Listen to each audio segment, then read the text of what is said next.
All right, we're getting started now. Are you sure? Yeah, because we're already live. Welcome to Warhammer 40K Imperium Maledictum Titanslair, Season 2, Episode 6. We're in good spirits. We're also in the wrong camera order. Hold on a sec. Now we're in the right camera order. That's all on me. That's not on the cast here. What is on the cast is apparently they waited until the last second to resub while I was talking. Do you remember the old days of having to get people to turn their cameras on and off again to get them in the right order on Zoom? James, I do it fills me with anxiety. You remember fucking Skype, bro? You remember Skype? Do, do, do, do, do, do. Oh, Zoom is such a leap forward. I remember watching some of the first videos from AP's crew, and every now and again there would be the, nope, I need you guys to turn your cameras off. Every 1 hour, yes. Every time you went on break. Yeah. Yeah, every 1 hour. Yeah, pain. And then you'd have to call people up and be, all right, Spoon, you turn yours on. Pondo, now Spoon you. was not a member of my cast back when Skype that's right, was a that's thing. right. Absolutely yeah, no, you're not. right. It was rad. It was rad. I don't know that Rad was a cast member during the Skype days either. That was a long time ago, buddy. That was a long time ago. I don't know if it was Skype, but I remember watching like a Time of Total War that you had to do that a couple of times. True, for sure. Or for sure. The Rogue Trader one a couple of times that had to happen. By a Time of Total War, we definitely have fully moved to Zoom. Yeah, but Zoom didn't support Dragon cameras back then, so... That's true. But it was also, it would remember your position and such. And don't worry about it. We're good now. We're good now. Zoom's good, baby. They figured out how to stop fucking around. And then they added AI to everything. And now I'm like, all right, okay, we need the next Zoom. We need TeamSpeak 4, okay? Come out with that. Hit me with Ventrilo 2. That's going to be a thing one day, right? Or how about Discord? Ugh. The new Discord. Oh, God, no. Yeah, listen, Discord is a fine voice app. Don't get me wrong. It's a fine voice app. Video, not so much. Also, high quality audio, not so much. It is a stable audio format. It is. Did you notice a couple of weeks ago was the 20th anniversary of the Leroy Jenkins video? Is that why it popped up in social media all of a sudden? Yeah. 25 years ago. It was like everywhere I turned, everybody was bringing up Leroy Jenkins again. I was like, where did that come from? What an incredible moment. Anyway, I'm not going to let us get dragged off topic because Omar already said he wanted to drag us off topic before we got started. I believe I said wait a few minutes and then we'll drop a new one-liner and then in the Inquisitor's classroom where there are even fewer students gathered. And most of them are sat behind the Deathwatch Space Marine, who is taking up an enormous amount of space in his armor. But is he still got the little sort of like He has a Deathwatch Space Marine sized desk. Yeah, but the little table like wraps around your waist as well, like where you know the ones where. His is the size of like 3 desks. Yes. Yes. And so the rest of the class is leaning around him, and the Inquisitor who's teaching says, "All right. We have to recognize that as much as we have attempted to hypno-indoctrinate you with all the knowledge that you're going to need, in order to be an Inquisitor who feigns as a rogue trader, as an Inquisitor, you still need to learn how to command various Imperial forces.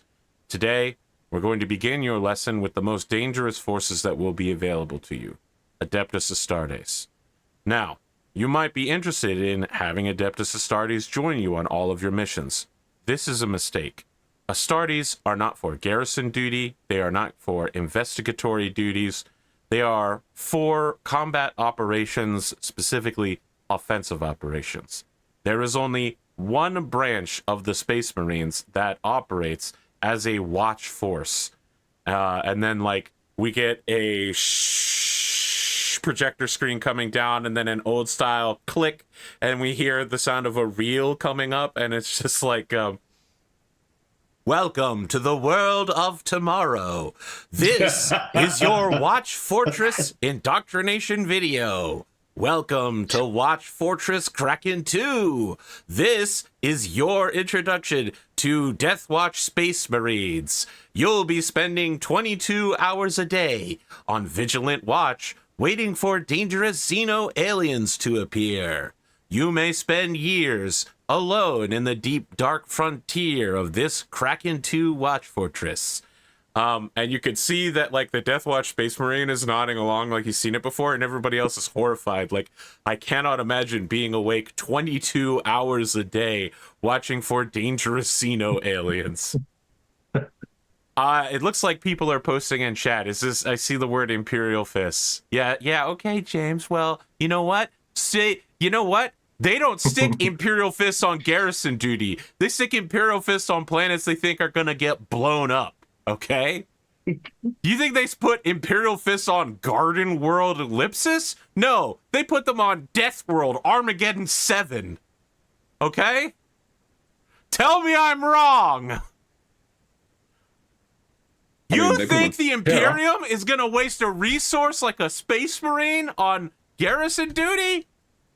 No, that's what the Imperial Guard's for. I mean, that's why Rogue Dawn sent most of the Horus Heresy on Terra. A place that famously became the site of the historic last battle, the Siege of Terra, the holding of the Gates of Eternity? Yeah, because they had Imperial Fist guarding it. That were sent there specifically because the goal of the heresy was to kill the Emperor and take Terra? They weren't on garrison duty, they were on counterattack duty. That sounds defensive duty to me. All right, you know what? You can go argue with the Inquisitor in character 400 years in the future. I just want to point out that James is over here drinking Romulan ale in the middle of a Warhammer 40K show. Is he drinking Romulan ale? I have lime cordial, so... It could pass for Romulan ale for the untrained eye. I mean... You know that's illegal in the Federation. This is the Imperium, baby. Nobody cares. Well, okay. Actually, there's probably a lot of people that care about classic Xenos Warhammer drinks. 40K versus Star Trek Universe clash. I'm sure there's one out Everyone's like, the Imperium would kick the Federation's ass, and then one person's like, but what about Q?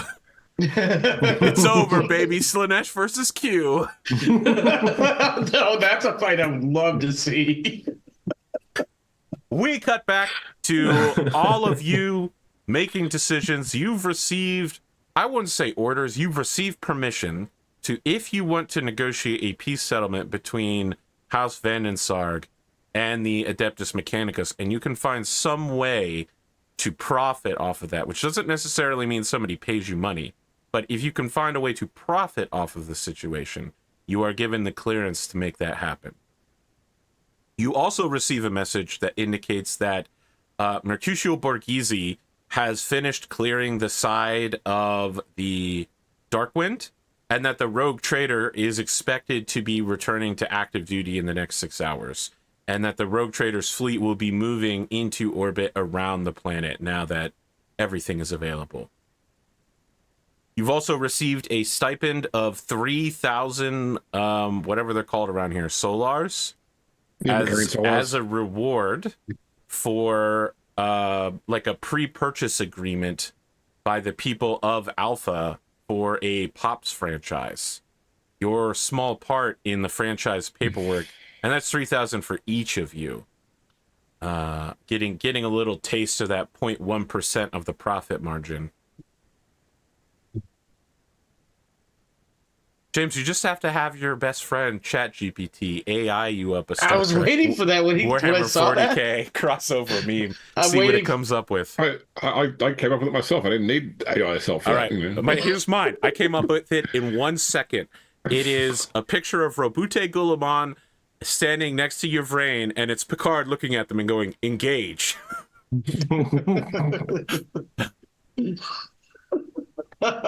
Got it. That was Managed definitely to one combine that, two memes into one, baby. Yep. That was definitely a multi-pronged assault. Hey, you know what? Normally on this show, I wouldn't say sneak in. I try to highlight as many Warhammer 40K memes as possible and ongoing plot lines. I was ahead of the curve. I was like, hey, remember those guys on Saturn, the Saturnine guys? And then What do you know? A couple months later, Warhammer 40K is like, hey, Saturn, we remember those guys. How about some 6 Saturn dreadnoughts? You want to drop $400 on this sucker? We can fit so many of them in this bad boy. Slaps the side of a dreadnought. Warhammer 30K. What did you say, James? I said Warhammer 30K because it's Horus All right, sure, you're right. I got it wrong. It's the Warhammer 30K franchise. What do you guys want to do? What are you thinking about doing today? I believe after our last, so you want to just open Reddit and look at 40K memes for a couple hours? No, I played this game to get away from that AP. Wow, dark. I think we need to meet with so we got our information, I believe, from the AdMech. We just now need to go get the information from Vandenssar to see what we can do to see what we need to do to mediate and profit on this stuff. I have a note that says that last session I sent a message to Vandenssar requesting requesting access to their historical records for Velamris. Yes, that sounds right. In the interest of trying to see if there's something we could do to help get them the support they came here for. I think that they've given you some information, but yeah, if you want to fly back over to their feasting ship and go through their records, I think they'll allow for that.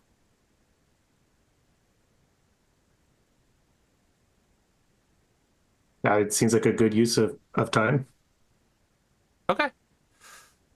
I think that you take a shuttle over. We get the Mass Effect 2 style loading screen of the shuttle with the weird legs going as before you land. And doing one of these things as it flies through space. Yeah. Of course, space, where you have those sorts of air turbulences. Okay, you land. We skip through that. You play the loading screen minigame because in the Warhammer 40K universe, that patent finally expired. What tip comes up on the bottom of the screen? Oh my god. Okay, so you're on the ship, and you've gotten access to some of the lower deck levels, which include I want to say library. I don't want you to think of a typical like Adeptus Mechanicus or a bureaucratic library. This is literally like ancient scrolls in wooden bookshelves and candles flickering on the walls, sort of. It's like a medieval library. It's exactly what you would expect out of a kind of people who are medieval, knightly, wear furs on the outside of their Titanic death machines sort of deal. I feel like any library in 40K is like a little antechamber with like 10 books and then a door to the rest of the library labeled Forbidden Section. That seems accurate.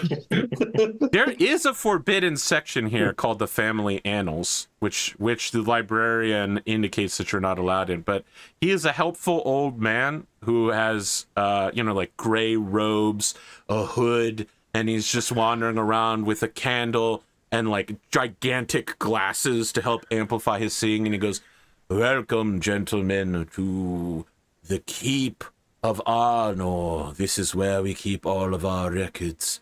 I understand you are looking for information.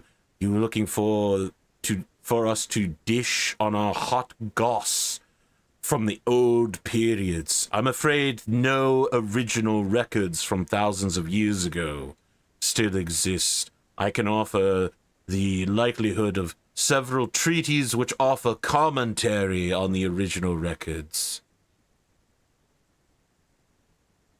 I just look at Velamris. Yeah, I'm trying to think. Like, I feel like Velamris would be just something short, maybe like 2 or 3 steps short of salivating at this library. And he's like, because I'm assuming it's somewhat archaic. The idea of a card catalog or the Dewey Decimal System probably they abides. definitely Dewey Decimal here for sure. So like, he's starting to think like you could almost see it in his head. The mathematic meme. instead of numbers and everything, it's all different search topics. I'm like just popping. It's like a brainstorm of search topics of like, how do we get this ball rolling to get the information we need? Because we have to do this old school. So he says to the librarian, first, sir, I would extend my thanks to your allowing us to come and peruse and your offer of assistance.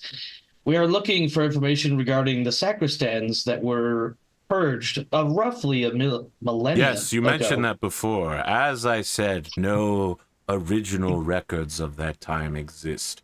I can offer you commentaries of people who read the original records who have something to say about them. Or perhaps you would like a more modern rendition of the records of that time, circa 3,000 years ago. AP, in my notes, I have that this was roughly the 38th millennium, so about 1,002. He's going back even further than what we're looking for, if I'm not mistaken. Yes.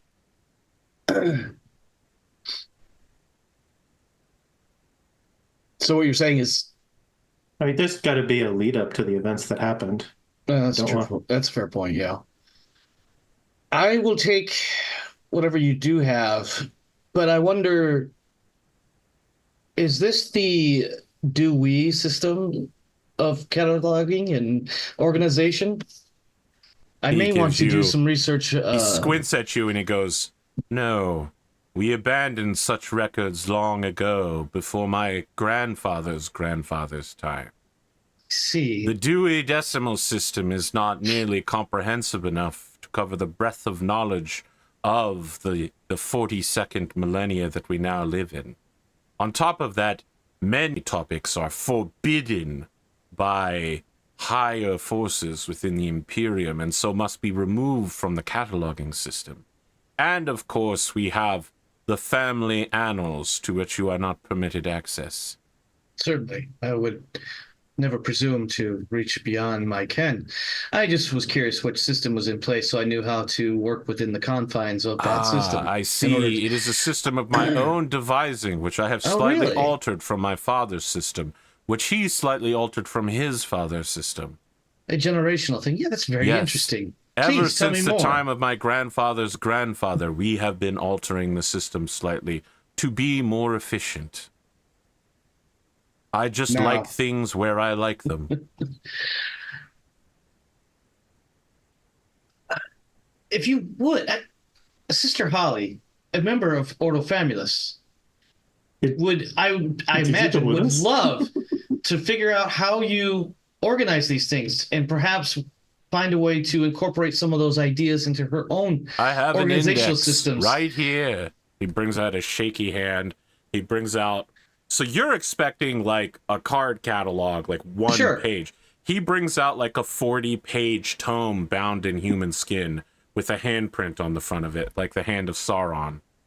And I'm giving Holly the Here charm you him go, look young man. so that we can, because what I'm trying to do is get an avenue where we can kind of freely browse without too much overwatch, as long as we don't go into like restricted areas. and so you're I'm wanting kind to of break wanting into to. perhaps the family annals. No, perhaps. I specifically don't want to do that. I just don't want him being too close because I'm afraid that he's going to start guiding me instead of letting me find it. If that makes sense. And so now I kind of want Holly to charm him. You don't want a librarian hovering over your shoulder before you go to the porn section. I know, man. I got you. All right, I've never known a library to actually have a My porn man's section. out here. But He's okay. like, I just want to go to the romantasy section and check out a book on shadow daddies. So I would like to look at his card catalog and then invoke Gothic gibberish. Yes. Yeah, James doing exactly what I needed him to do. Charm report test. Your target must share at least one language with you, and neither of you can be in combat. If you win the opposed test, your target is stunned for as long as you continue to speak. Creatures stunned by your Gothic gibberish may do nothing other than stare at you dumbfounded as they try to catch up and understand what you're saying. Very well. Sorry, this is your charm versus his. Versus his discipline composure. Very well. Take your shot. Wait, let me just work out. Go back to, because it's a new session, which means spending fate points straight away. This is our first time meeting this guy, isn't it? Yes, it is. or his faction or whatever. First off, whatever the thing I is. got to do my first time meeting thing. Sorry, this is ridiculous. So it's a presence or rapport test first in order to get that bonus. So I will start with a rapport test to try and get that without spending a fate point. Picturing the three of us rolling up and we just gamify our ways into the information we want. Hey, that's a crit. For the folks at home, James needed a 55, got a 55. Yeah. Technically a crit. Yeah. Not that it matters out of combat. Okay, so then I'm I not will going to do give you my... anything extra for that, but he just kind of likes you a little bit more than what the paper says. So And it was Velamris' introduction to him. That segue, if you will.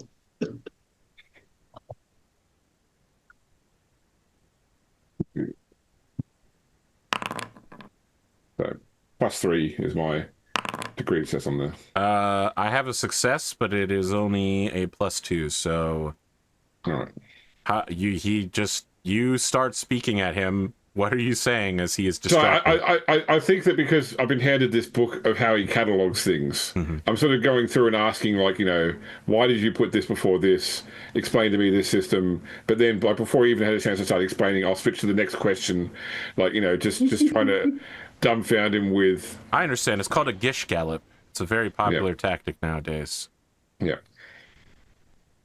James Holly would make a great right-wing podcaster. You could also make a great non-commissioned officer in the middle of an inspection. While they're busy doing that, I am going to find whatever the current rendition of the actual card catalog is and start my research That is from there. the actual rendition of the card catalog. So as Holly is like, well, how come you've got C before or I before E on this one, but on this one it's E before I? As he transitions into the next question while the answer the guy's answering or drawing breath to answer, I'm just gonna start perusing and I'm gonna start looking for the information I need. Okay. And this is hold on. I'm gonna make you an offer. Now, if you're just looking for the history of this, whatever you can find at a surface level, you can make the roll with no negatives. But if you take a -30, I'll let you get the restricted stuff. I look to my fellow players and ask, what do we want? Because my question for my lore data delving is going to be... It's the very beginning. You're going to spend fate because that's what we do. That's what we do. James just invoked that rule. Yeah. Well, I mean, it's not even a rule. It's a tradition at this point. So well, yes. Just go for it. You haven't spent any fate yet. That's a fair point. Okay. All right. Well, yeah, I will go for that. So you said a -30? Yeah, there it is. But I have advantage naturally because of data delve.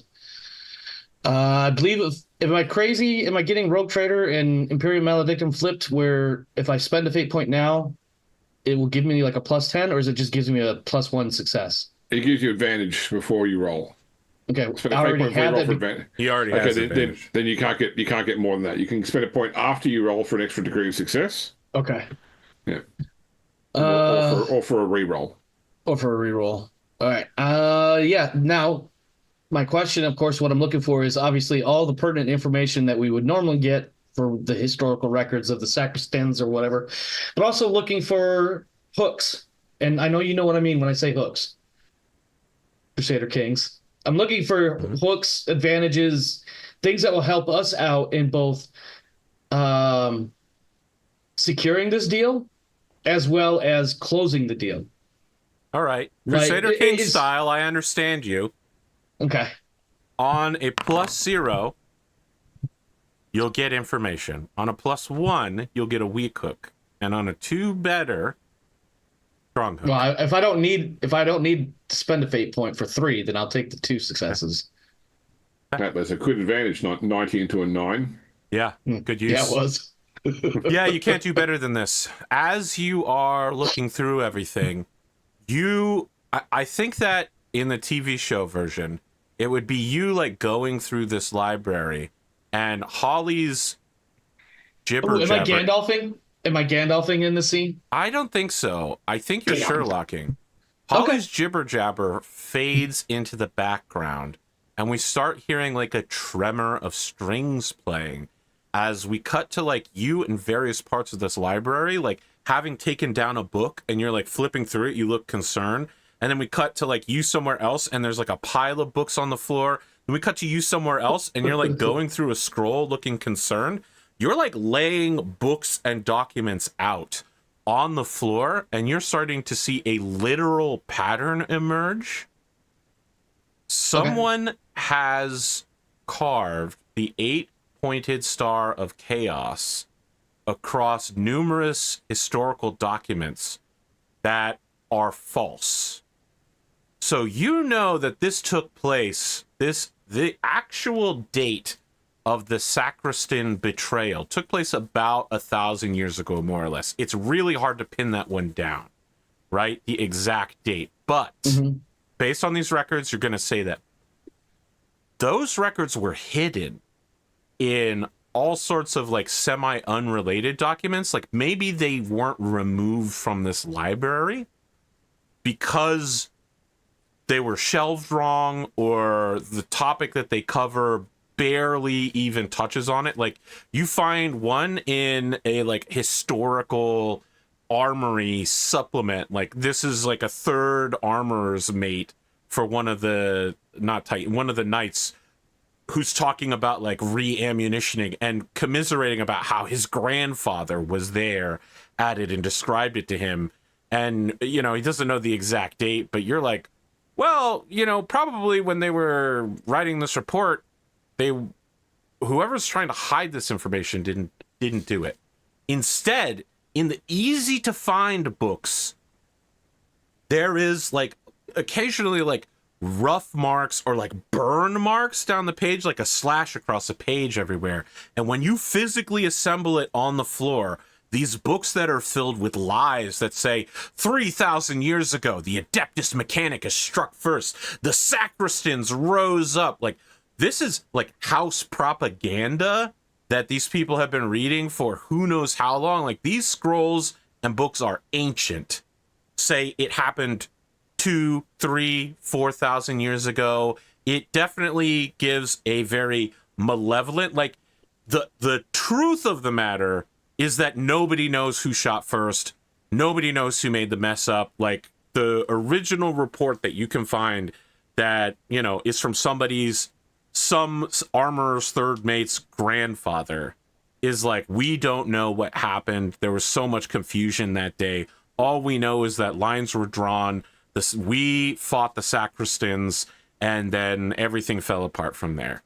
In the altered history, in the propaganda, it's very clear. Sacristans struck first. Adeptus Mechanicus attempted to infiltrate. They were trying to mind control the nobility. Everyone who's part of the Adeptus Mechanicus is bad.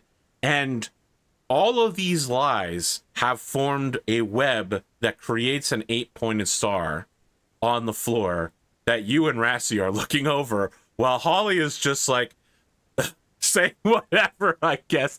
This guy's like cross-eyed at this point. He's like going, so 12 points back. I just wanted to correct what you were saying. It's not shrimp on the bar bay, it's shrimp on the bar B. You're moving on again. Okay. So I'm going to use my pick thief, and I'm going to snap pictures of literally everything. Okay. Because I imagine they're not going to let me take this out of here. And then my next question is, with these notes, compared to information we already have from the AdMech, where are the holes? How profound are they? And which report is presumably between the two sides of this story, the true story on one hand and the AdMech story on the other?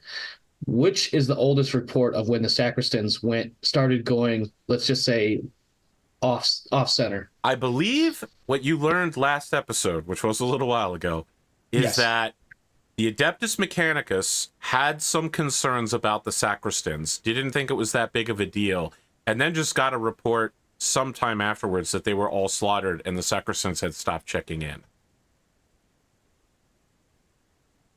You're looking for me to tell you that there's a true, absolutely true story that you can factually prove here. With the documents you have, that does not come up. Okay. But But I do have a situation here is that the story that the Mechanicus are bad benefits chaos in this particular case, or like it seems to be, that's the fabrication that forms. It doesn't just chaos. benefit chaos. It may have. It almost certainly was planted by chaos. Yep. As a means by which to dissolve the connection between the AdMech and the Night House. Yeah. Now, this house has still served the Imperium. Right, which But makes it me does believe not it's not the serve house that did it. It's agents of chaos working against the house that did it. And these documents are proof that maybe they're still here. Maybe they're still among the house. Which is another reason why I'm taking pictures. Yeah. And I'm not, and then I'm trying, and I think at some point I'm like, as I start to see some of this, as I'm putting it all together and I'm starting to picture that, okay, this might be a real problem, I'm going to kind of just motion to Rassie and be like, hey, keep everybody over there. Let me finish figuring, like, I don't want to be disturbed. Not so much for anybody's safety or whatever. It's like, I don't want to be disturbed. I'm getting really close to the end of this. So I think at that point I'm paying attention, because otherwise, like, my brain just shuts off at this much paper. With this much paper and that much blathering. But you call him out of his zoned out middle distance, and he looks at the floor. He sees everything arranged. He Rassie, sees the 8 points. You look at the 8-pointed star. The hypnotherapy planted deep within you by your Inquisition masters years ago lets you know, like, some switch flips on with you, like, heresy must be reported. Find the Inquisition. Must stop this. This is the true enemy above all others. The evil inside the hearts of men. I'm gonna grab your pick thief. You start taking pictures, right? Yeah. I grab your pick thief. No, wait, I need that. And I just start scooping up all the papers that make up this 8-pointed star. Are you? I don't say anything. This is like this whole time we've been in Rassie, hold on. The whole time I've almost got it figured library? out. I think I've got a way that we can close this deal and get both the administrative Adeptus Mechanicus and the Vandersarg on speaking terms, and I think we can conclude a deal that makes us look the good guys here. Don't crumple that. The whole time that we've been in the library, Rassie has definitely just been like following you around. You grab some stuff off the shelf, you put it in his arms, and he's just been carrying it around for you. You're almost like he's super checked out, but right now he has a level of purpose that seems grossly inappropriate for him in a library, and he does not answer you. He's just scooping the stuff up, and once he feels like he's got most of them, he just turns to you and says, "Go get our watcher now." Or what? He's talking about Robert. I know that. I don't know. I imagine at the moment, Velamris is not thinking that far outside of what he's got right in front of him, so he's not thinking of Robert. Go get our watcher. Our watcher? Who's Sister Holly? No, stop. You're far too smart to play this dumb. I'm not playing. Oh, that. I can't just make her appear. And also, that would give her away. Then you're coming. Oh, you're serious? You're like, you've got that look. Okay. I'm gonna go. I'm just gonna like. I've got all these things in one hand, and I'm gonna go to like start shoving you. And I'm gonna go look for the servo I'm literally skull. like, at this point, I think he's like, I'm just gonna go out into the main hallway here and just say things like, "Burn the heretic," and purge. I forget the damn phrase. Stay silent, Velamris. And I'm going to look for the servo skull. Do we even have that guy around there still? Ever since he was talking about the Lord Pirate something or other, I don't think he's really been on the screen. You guys told him to shut up, and he hasn't said anything since then. Yeah. Yeah, Okay, you so look he has around been for the following servo us. skull. It's floating directly behind you when you turn around, Rassie. It's like right up in your face, too. I have something to say to our watcher. Okay. You hear something like drop down from the ceiling. Of course. Velamris, you feel something move behind you, and Robert is there. So I think with my extra vigilant trait or whatever it is, I think as soon as that first sound, he's just like, "Oh, you are there." You're the only one who's actually seen her while she's been hiding so far. Yeah. So I'm basically pretending like Velamris is basically a non-entity right now. I've got my hand near you in case you try to get away from me. I'm not going anywhere. I have no reason to. I just turn and I just hold out all of the stuff that I just scooped up and say, I have heresy to report. Eliminate it. I will report this up the chain of command. Well, wait, hold on. No, just hold on. That's the whole point. Like, the heresy is obvious. I saw the star, but we haven't figured out the route. What do you want to do? Burn everything? Okay, don't answer that. I know the answer. She turns back towards you, Rassie. Well, her body language is facing Velamris. She turns her head to face you and says, "Burn it. Don't let the librarian see. I'll take him into questioning." She turns back towards you, Velamris, and says, "This is a dark heresy. It has nothing to do with your rogue trader crew." But if we destroy this, we don't have the leverage we need to close the deal between the House and the AdMech. That's the only reason. You would abide heresy for profit? I mean, he doesn't wait for an answer. He just turns back and says, perhaps he needs to be questioned as well. Yeah, she says, "Your business is your own. I will not interfere with the rogue trader per my orders. But if you interfere with the work of the Inquisition, you will find yourself on the rack next to the librarian." That's not Stop at all talking. what I'm trying to do. Jesus, you guys never let me talk.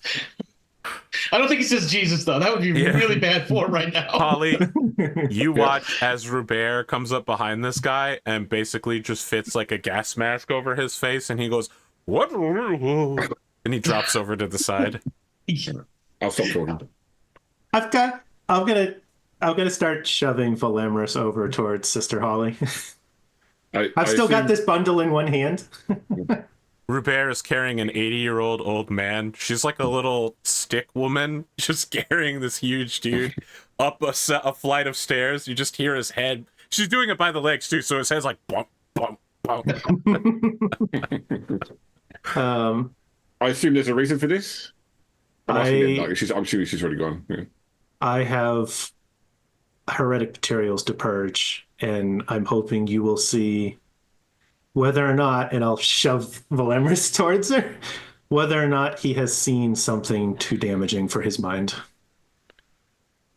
Only the root cause for the problems between the Vansar and the Adeptus Mechanicus and their sacristans, which I'm gonna go find a corner to make a small fire and start burning every page that has. Wait, hold on! I have other pictures out there. I don't. Damn it! Like every page that has part of the 8-pointed star, I'm destroying. The other records that he found, the stuff that's like hidden in the unrelated documents that aren't part of the star, I'm gonna look at each of those pages, and if they're not part of the star, I won't burn those. And I'm gonna destroy his pick thief. You owe me a pick thief.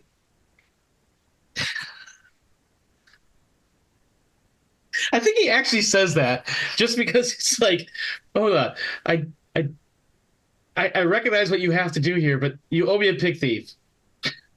I mean, it does seem like, if it's this what you say, it does sound like the destruction of this heretical information actually serves Chaos, because Chaos was specifically trying to hide it, and by destroying it. Thank you. I don't know how to say things like that.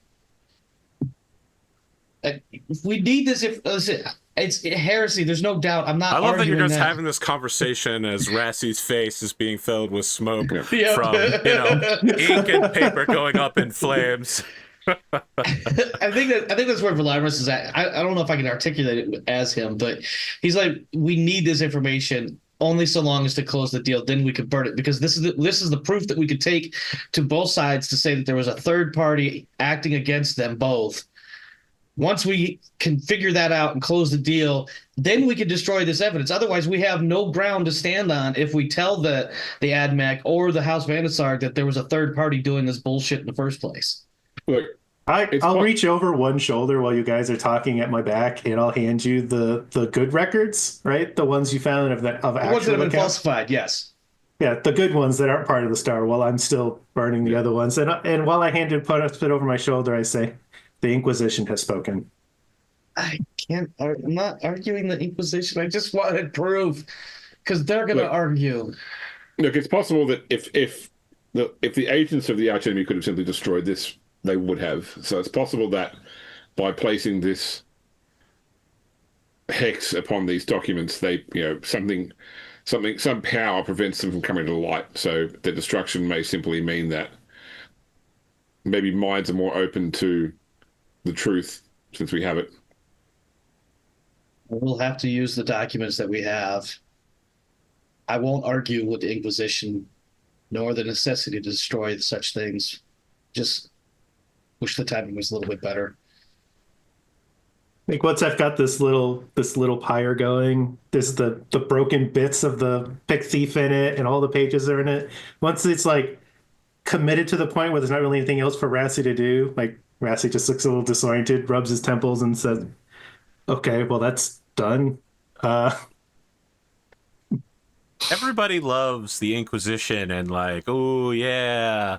And then when they're at the receiving end of the suppression of information, they're like, no, wait. There's definitely a part of me, the player, that's like, I fucking hate the Inquisition now. But I also like, no, this is totally normal. And this actually probably feels exactly what Velamris would be feeling, this sort of frustration. Like, I have the evidence.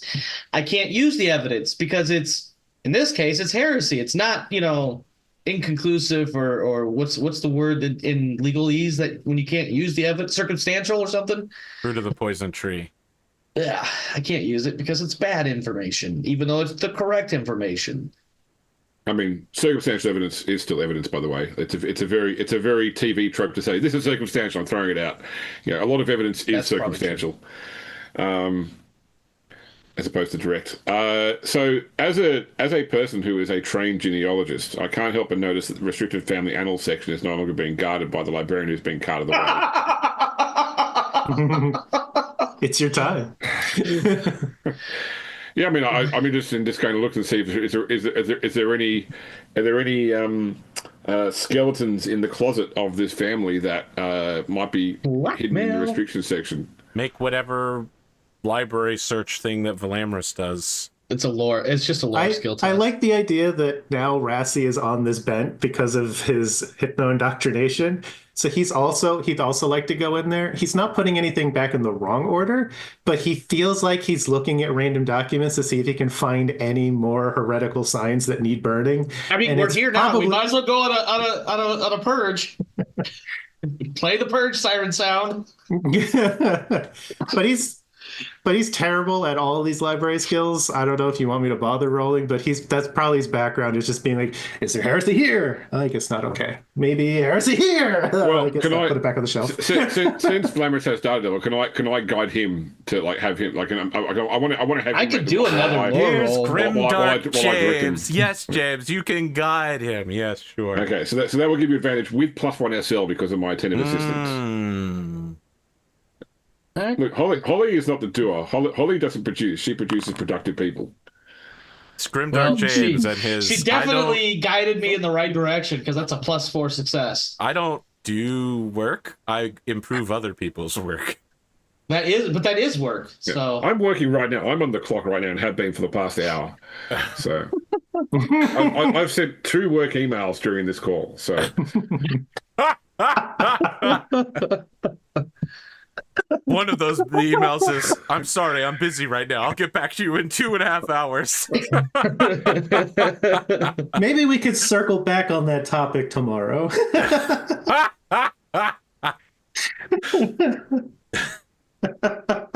Okay. Based on these genealogy records, Holly, you're looking around. There's no, overt, these people are obviously evil, but there is something strange going on in their genomic code that was introduced about 800 years ago. It seems particularly prevalent in the like Vandensarg mainline. You're not sure it's heretical. It's just not baseline human specific.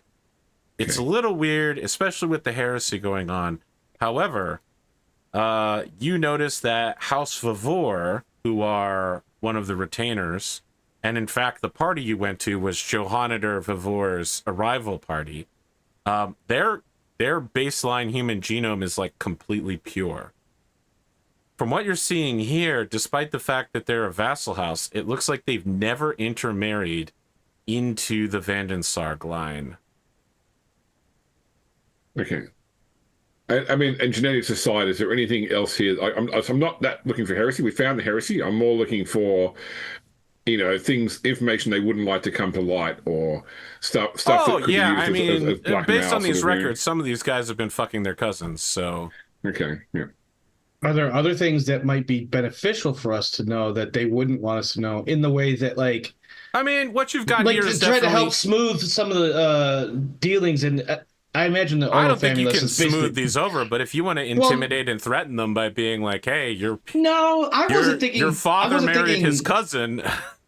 I wasn't thinking threatening or blackmail. I was thinking more like, hey, if you want to put this family line or this trait with that family line or trait, here's something that nobody else has spotted, but today we did, even though we weren't supposed to. You know what I mean? Something You're looking more like for that. ways to purify or make better the genome. I wouldn't, but I wonder if Holly I think on a found +4, like that. you've got that information of who you would need to intermarry to produce the best probability of that happening. Because that information, I think, would be potentially helpful. Yeah, I got it. You want to play Crusader Kings 3 and get congenital traits. Yeah, I got it, dude. I'm just trying to get that. You're looking I'm to trying to take get that two people who diplomacy are buff, quick and okay? turn them into intelligent. Yeah.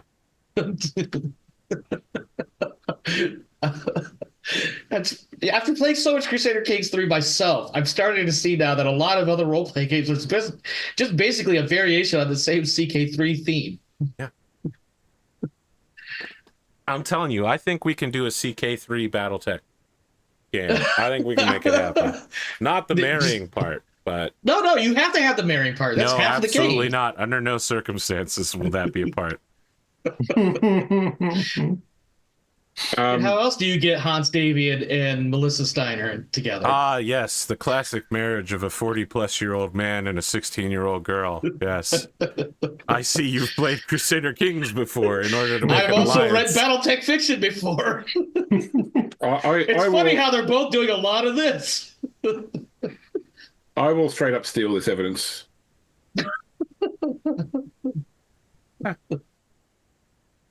I will take the information we have, and I think I'm gonna at some point Velamris is gonna be like, okay, we've got stuff. Maybe we need to go have a internal planning session, or do we just want to pick one side or the other and start having at it?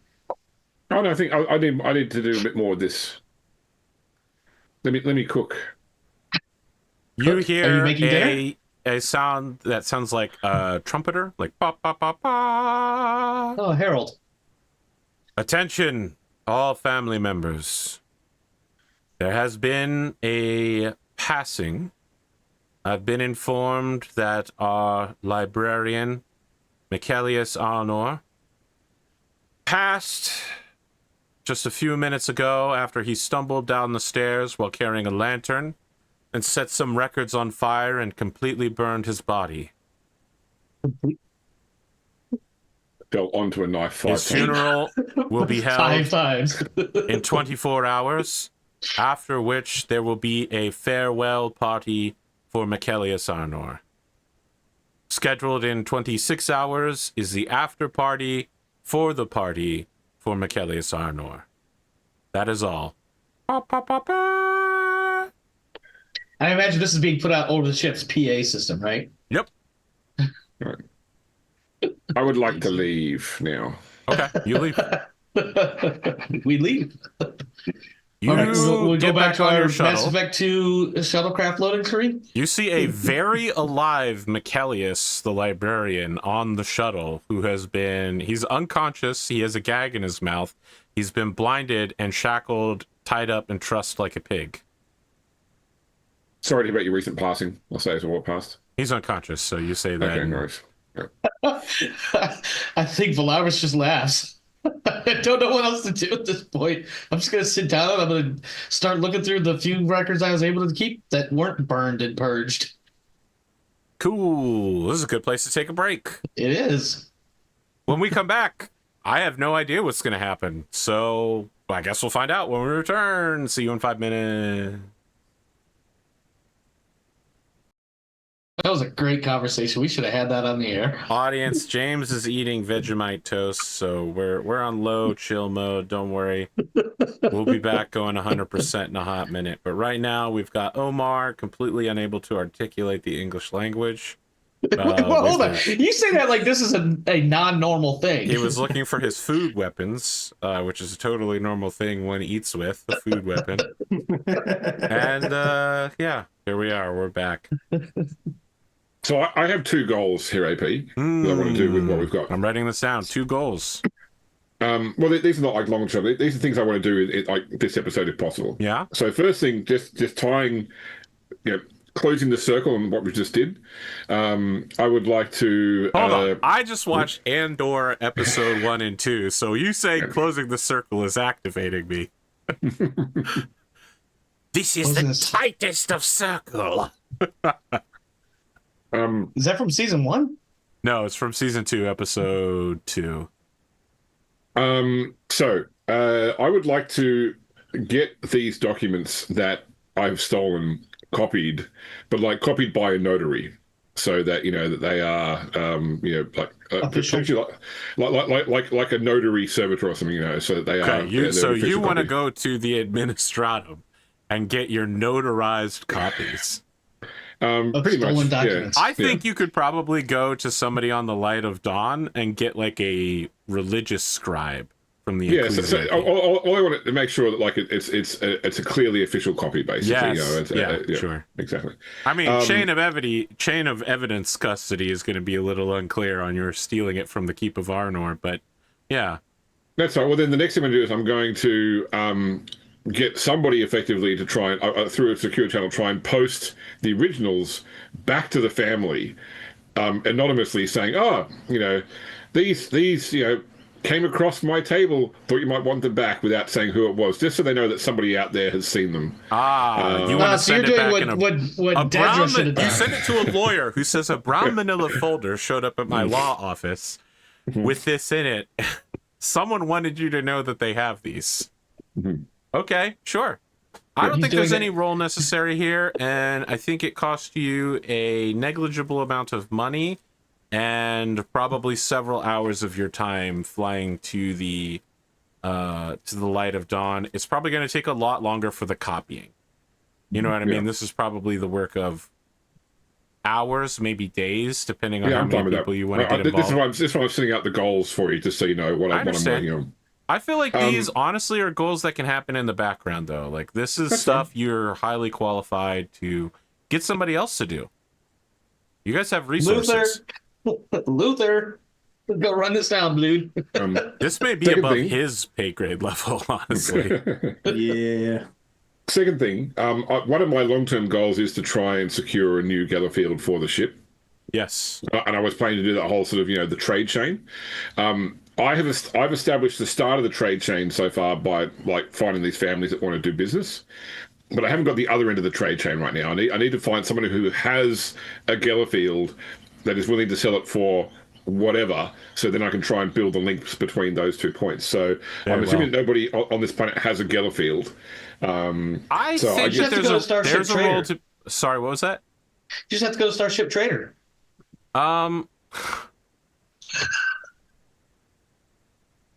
I can't even imagine what game we're talking about now. Star Citizen? I'm sorry. Yeah. I'm sorry. I totally derailed that. Unbelievable. I was figuring I had to try and research someone off world, that would try and, all I want to try is establish the value I'm trying to get to.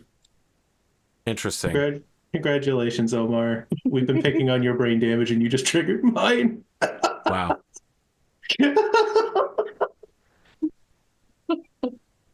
Well, what does the AdMech here do? Their industry is centered around the knights, right?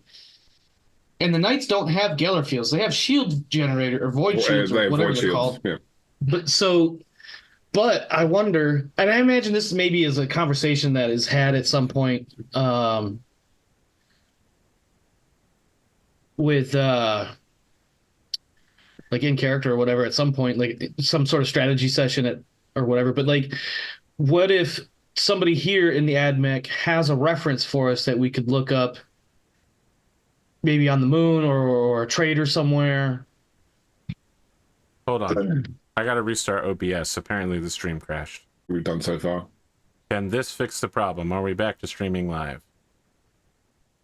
I think so. It looks like it on my end. All right. Sorry, we had a crash here. The weather is kind of shitty, and I think my power flickered for a moment. May have caused a problem. Omar, you were looking for something? I was going to suggest that maybe at some point, not necessarily a conversation we actually have to have, but a conversation that we did have as part of a strategy session or something, in looking for that Geller field, that we talked to somebody in the AdMech here, because here at what's the name of this planet? Friggin' Titanslair? All the industry or whatever you want to call it is built around the Titans. Yep. And they don't have Geller fields that they they have transports for the Titans that pick the Titans up and transport them to where they need to go. Right. But they don't make Geller fields here. Right. That's my point. Like the industry supports the Titans, not so much the ships for them. Yeah. But they would know who we could contact somewhere nearby. There's probably no shipyards in the whole Macarian sector which manufacture Geller fields. But what there might be is derelict ships that Geller fields have been reclaimed from. I would like you to make an intelligence check, Holly. Okay. I'll wait for that before I start throwing random shit at the wall. Any particular skill, or literally just a raw intelligence check? I think logic, it's to help you remember that you've met someone who's in this field. Okay. Logic? Would you say, I think memory is a logic. I'll take logic, sure. Yeah. Okay. I will try to advantage this. Hey. So, nice. I mean, you've got an introduction card from Lionel Chutney Bree in your pocket. His family's business is cargo recovery specialists. So, I mean, they are basically pirates who hit people's ships and sell the ships and the cargo back to people by washing it through Lionel Chutney Bree's branch of the family. Privateers. If there's somebody who's got a spare Geller field, it's probably the guy who's washing ships or the pirates. Okay. The pirate rogue traders, just to be clear. Or could get one. Yeah, or could get one for you. Yeah, you could even tell him exactly what ship you wanted it custom ordered for, like a Jawa, and it could mysteriously wind up in your pocket a couple of weeks later, like a Jawa. Yeah, but okay, so I'm happy to reach out to Chutney Bree and try and find out, like. So I need to know his price. So obviously I can't read his price right now, but I need to build a chain between what I've got and what he wants. So his response is one of those "What are you willing to pay for it?" sorts of deals. Yeah. Because he was one of the three people I sort of tagged as like trying to work out what they want. So I need to try and work out what he wants. His was pursuing excess, pleasure, luxury, and indulgence. Okay. Yeah. What stuff do we still have? That as far as trade offers go from last season? All we've got left is I think the remainder of the power armor is on the ship, so we can't get that off. The only thing we've got we can really trade with right now is the service of the Infomongers Guild. Because we've donated the satellites are being sent down to the planet in the next few hours. Yeah. And so the other one is the Info Guild Monger, whatever they were, Infomongers Guild? Yeah.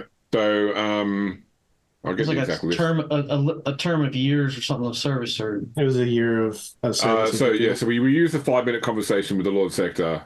The 100 suits of power, some got used, but the remainder are still stuck on the ship. 5 years of service Infomongers are still up in the air.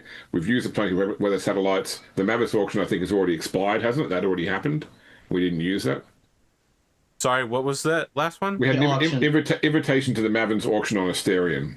So that happens all the time. You know, it's not like a one-time deal. Okay. Oh, so we can still use that then. Yes. Yeah, and then the 2 million heads of Crueltus porcine we turned into stew. We're using, yeah. So if he's into excess, do we have any idea what sort of stuff ends up at these auctions? So just to be clear, this auction is like John Wick. You know what I mean? Like, you need to have a card to get in, and all sorts of weird behind-the-scenes shit happens there. That's it. Well, Yeah, continental. that seems like a great way to get exposed to a lot of excess. It's one of those places where the rules say that you're not allowed to kill anyone there, but all the people who attend it all regularly kill people, so following the rules is never never really in an their issue. vernacular. It's more of a guideline. It's not a guideline, it's a strict rule, and they murder you if you don't follow it. No, it's a high nobility only invite only function. But I think, Chutney recount as within the stratosphere of people to potentially show up had he had the invitation. I mean, the problem is that, like, just getting an invitation to the auction doesn't mean you can actually buy anything there as well. Yeah, that's true. Yeah, that one we might want to hold on to. Yeah. Yeah, it's the years of service to the event mongers I'm probably looking to trade, and I know that my notes are on my other computer, but one of the other three that I got the contacts for, she was into information.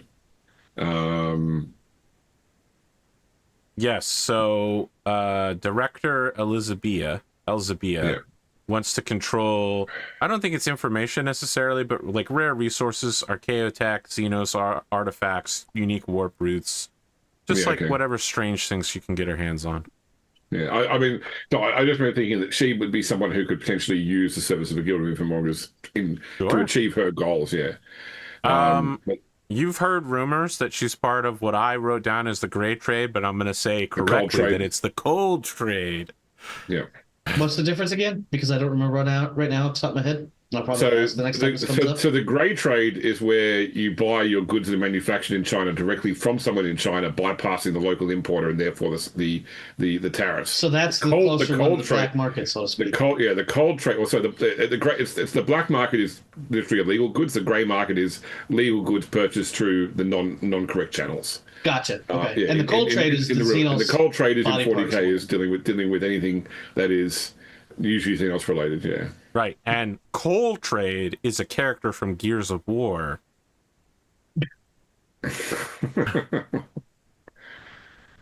And Cold Trickle is a race car.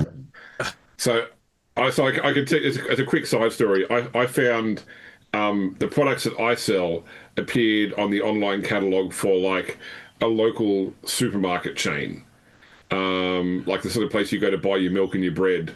Has an online portal, and they have goods that they don't sell in store, but you can order through their chain, you know. But it's like, I've never sold to them.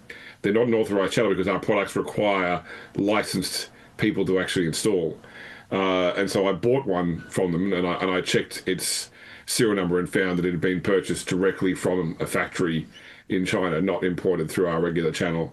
So I sent them an email saying, just so you know, if your customers buy this, they will not get warranty. They will not get support. It's a grey market imported item. And I said, and I assume since you're importing it, you have all the relevant electrical conformance documents that we own, because if you don't and someone reported you, you could be in a bad situation. We call that grey mailing.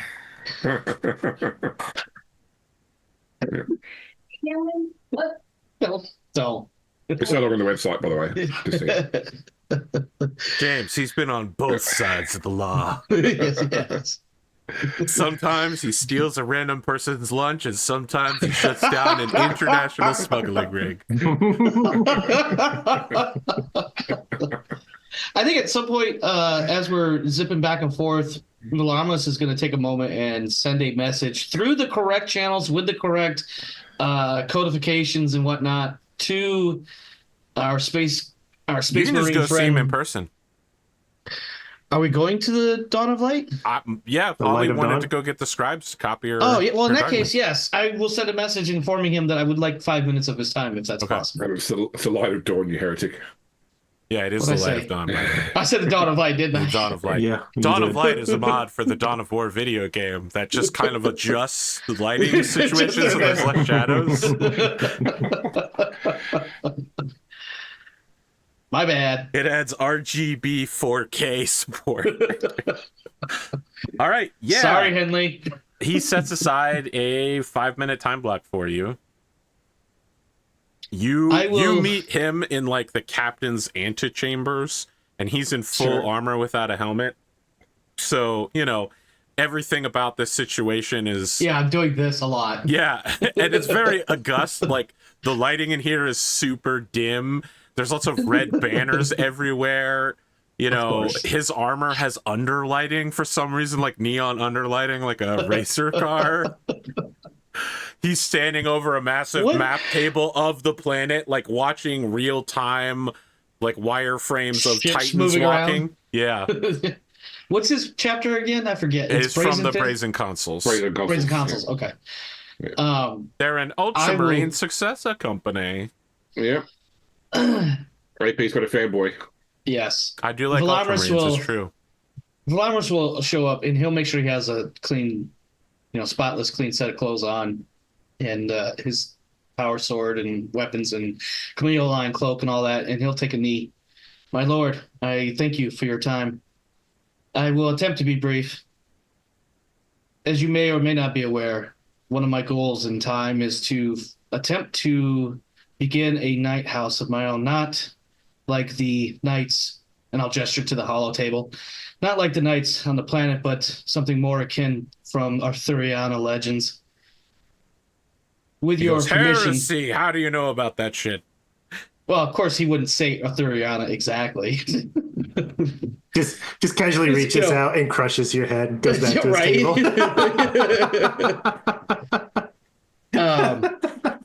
Thanks, James, for pointing that out, by the way. I'm not being brief at all. I'm trying super hard. Anyway, so my intent is to form an organization of knights skilled in battle, qualified in valor. I would like your input if you have any, your blessing if you would, and also to take young Luther as, while I am not a knight myself, perhaps the term squire is the closest title.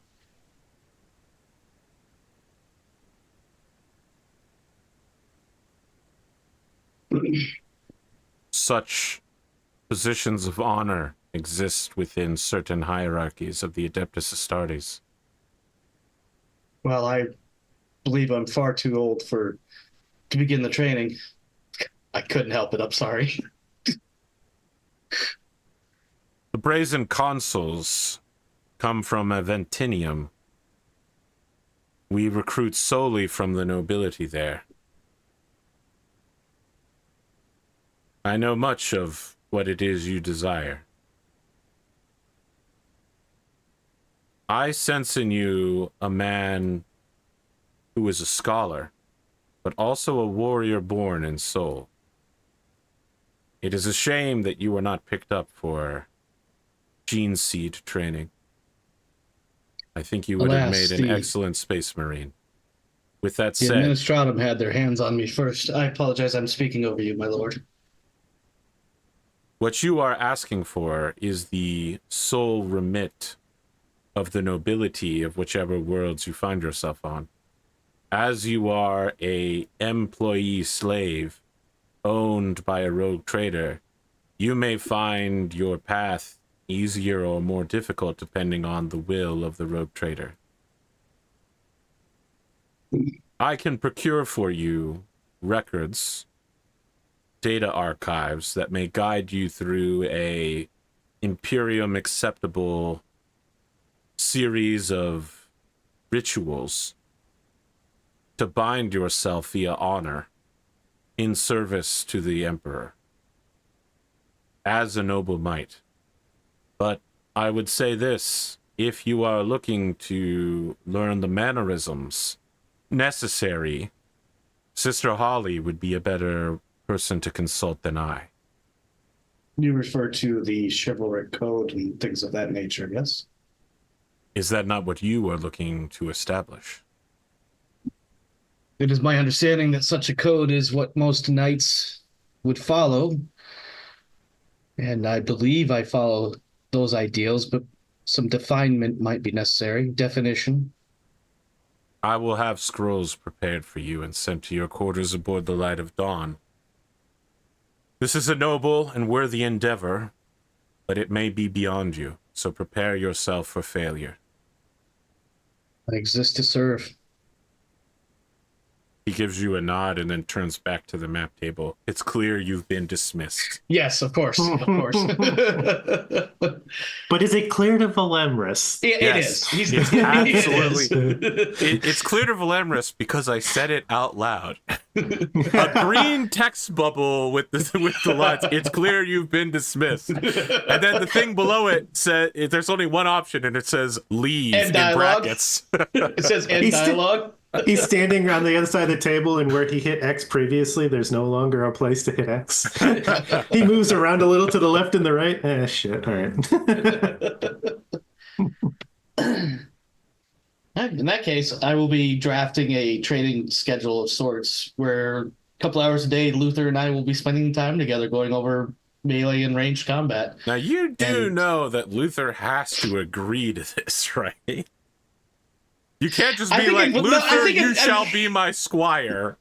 I think at some point we will have to have that conversation, but I think at the minimum, getting the combat training in serves two purposes. Okay. One is Velamris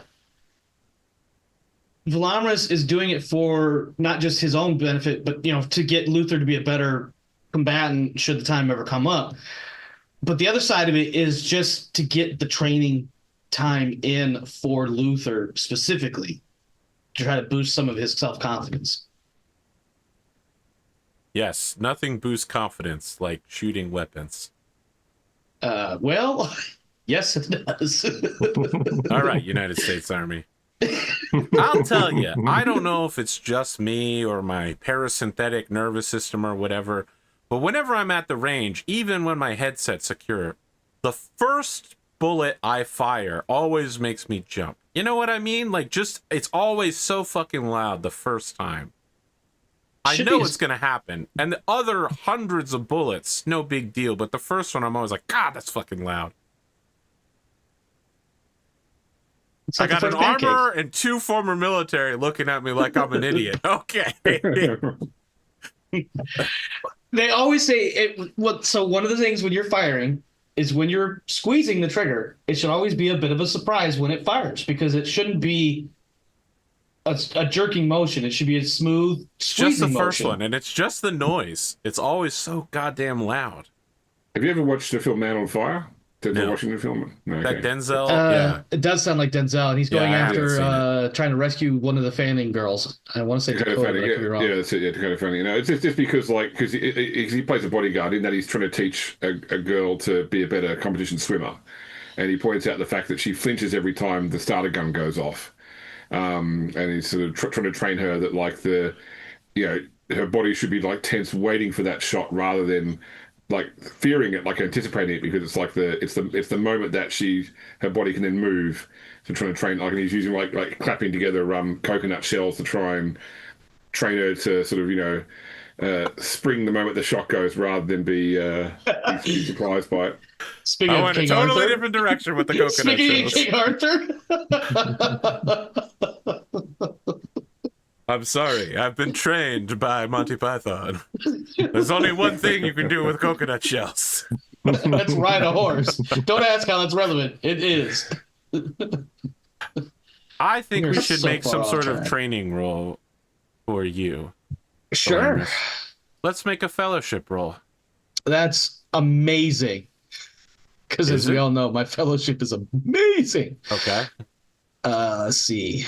I'm going to spend a fate point for advantage. That's actually my first fate point that I've used tonight. Is it? I thought you swore you were using one earlier. I was going to. I guess you didn't need it because you got advantage on the both rolls you've done so far. Yeah.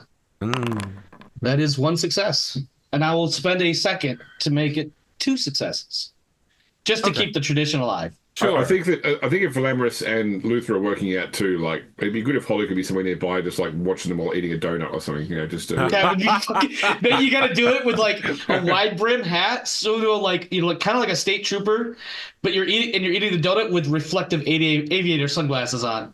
So I did it to my son. My son did a 6-week gym program, and I had to drop him off, and it was easier to stay there and wait for him than it was to go home again. So I just sit in front of the gym and eat junk food while he was like working out in the window.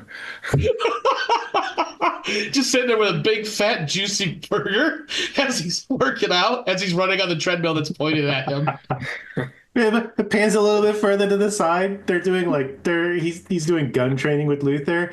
It pans a little bit. Sitting next to Holly is Rassie, and he's just like putting a little bit of Tabasco. It's a little itty bitty jar of Tabasco on a corpse starch bar, and he just looks disappointed watching you try to teach somebody how to shoot. I should be noted that Velamris is an accomplished sniper at this point.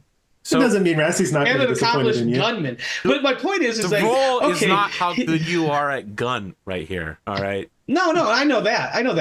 I think what it is like Rassie's probably like, Velamris, you got the right idea. You just go about it completely ass backwards, and it's fucking Luther up. He's saying nothing. He's just looking at you disappointedly. Yeah. He's not helping you. Wouldn't expect him to. You guys have rode Luther pretty hard. I think it's fair to say you've never said anything positive to him at all. And in fact, in some cases, you've literally straight up forgotten about him. However, Velamris has always been doing that. I want to point out, I've made it a massive point, but he's always fucked with Luther, but he's also always had his back. Okay. And so when he's teaching him, he might be harsh on him, but he's also trying to coach him. I can get to the end of my paragraph at some point.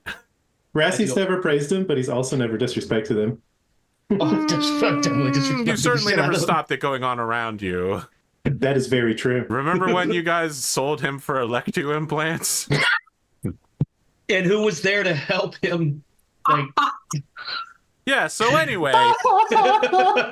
after all the shit, just the slightest bit of personal intercontact with you, Luther immediately is like an obedient dog. He's just so happy that someone is paying attention to him. He's just like, sir, yes, sir. You can tell he's also juiced to like prove that he's better than Gifanovius, who, was just hired and already given a private solo job at a cushy desk. Oh, Velamris is going to use that. The two of you. Every time he misses a shot, he's like, Gifanovius would have hit that shot. Oh, wow. Okay, well, that's horrible. I'm going to take a point of success away from that. He's trying to use this as a motivational tool, but he doesn't know how to be an instructor. Demotivational. Yes, but the problem is Velamris doesn't know how to be an instructor. I understand. That's why I'm taking 1 point of success away. You just admitted you don't know what you're doing. With that said, you do get quite a bit closer with Luther. I mean, I wouldn't say he worships you, but he definitely now puts you in a position of like, hey, you personally have been cool to me, Sarge. Now go run 2 miles and shut the fuck up. Oh, man, go run 2 miles. Yeah, he starts running. He says, what's a mile as he starts running? 1.6 kilometers. That or I got it backwards. All right, he runs half of the length of the ship and then runs back. Other than that, the only other thing I got is to have this strategy session as to what we're going to do with all this information. I don't know if Rassie has anything he wants to do, though. I mean, we're back on the Light of Dawn. He's going to take advantage of, like, the whole first day and just pray for, like, the whole first day. Nice.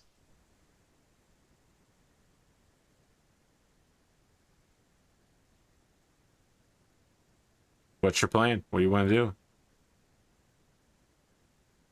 I think at some point we're bound to come back together again, at least the 3 of us.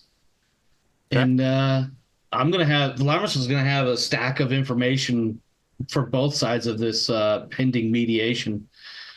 One, all the all the information that the Adeptus Mechanicus had regarding the Sacristan elimination and whatnot, all of their service schedules and the fees that they're applying that are currently ongoing. And then on the other side is going to be everything that we know about Van der Sarg, their sacristans, and when they decided to start using local materials instead of prescribed materials in their maintenance and repairs. And one of the things that Velamris is going to point out too is that potentially this, calling it a chaos cult may not necessarily be the correct term. And if there is a more correct term, he doesn't know it. But whatever the agency is, they either introduce the idea to the sacristans to start using local materials, or the local materials brought the corruption with it and was ultimately what caused the downfall of those sacristans. It sounds like you're guessing. And I guessing a little bit. Yes. Guessing and giving that, don't give the enemy more power. I just want to point out, I'm not disagreeing with how things went down, but burning a bunch of that information is what has me guessing. Then don't guess. Know or don't know. Well, they don't seem to know. In fact, this whole stack of information here is a lot of people that don't know anything. They are themselves guessing and supposing, and I believe they said this 100 years before. But that does tell us something. Let me say that there are some open question marks about the genealogy of this house, and they do have a vassal house which has pure genealogy and not a hint of heresy about them. Like, the option does exist to try and pull down the Van der Sargs and try and elevate their vassal house instead to take their role. What if the vassal house had meant for that to happen all along? Discredit their superiors, keep themselves pure and themselves looking good, and when it was time, supplant their bosses. I mean, look, I have reason to meet with the vassal house. Now I know that they have pure genetics. I could simply, I have a professional reason to ask them why they've never interbred with the Van der Sargs. Should we find this information before attempting to mediate any of this? Well, first of all, I don't know the mediation is going to happen in a single sitting. I think deals like this take several sittings. So, we can pursue both angles. But I might send off just a request to see AP if I can get some sort of meeting with somebody in the house. What was the vassal house called again? The ones, sorry, Vavor, V-O-V-O-R-E. Yeah. Just a requesting on behalf of the Adeptus Famulus, basically. The Ordo Famulus.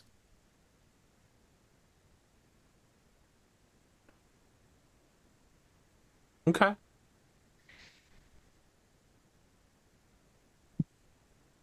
At some point, Velamris, actually, if we get a meeting with Vavor, yeah, I would be more than happy to. Definitely is open to a meeting. He lets you know that his schedule is available at the after feast tomorrow within 24 hours. There's going to be an after feast for the funeral of beloved local librarian Michaelius Arnor. So he procures for you an invitation for 3 people plus 1 attendant. So Luther can come. Luther has been coming. I know. Well, now there's room for him. There's always been room for you. You haven't bothered telling him to do anything. That's not true. I've had him filing reports, not constantly, but frequently. How many times? I'm sure I've said, Luther, we need those TPS reports. I'm not joking. I've said this. I know I have.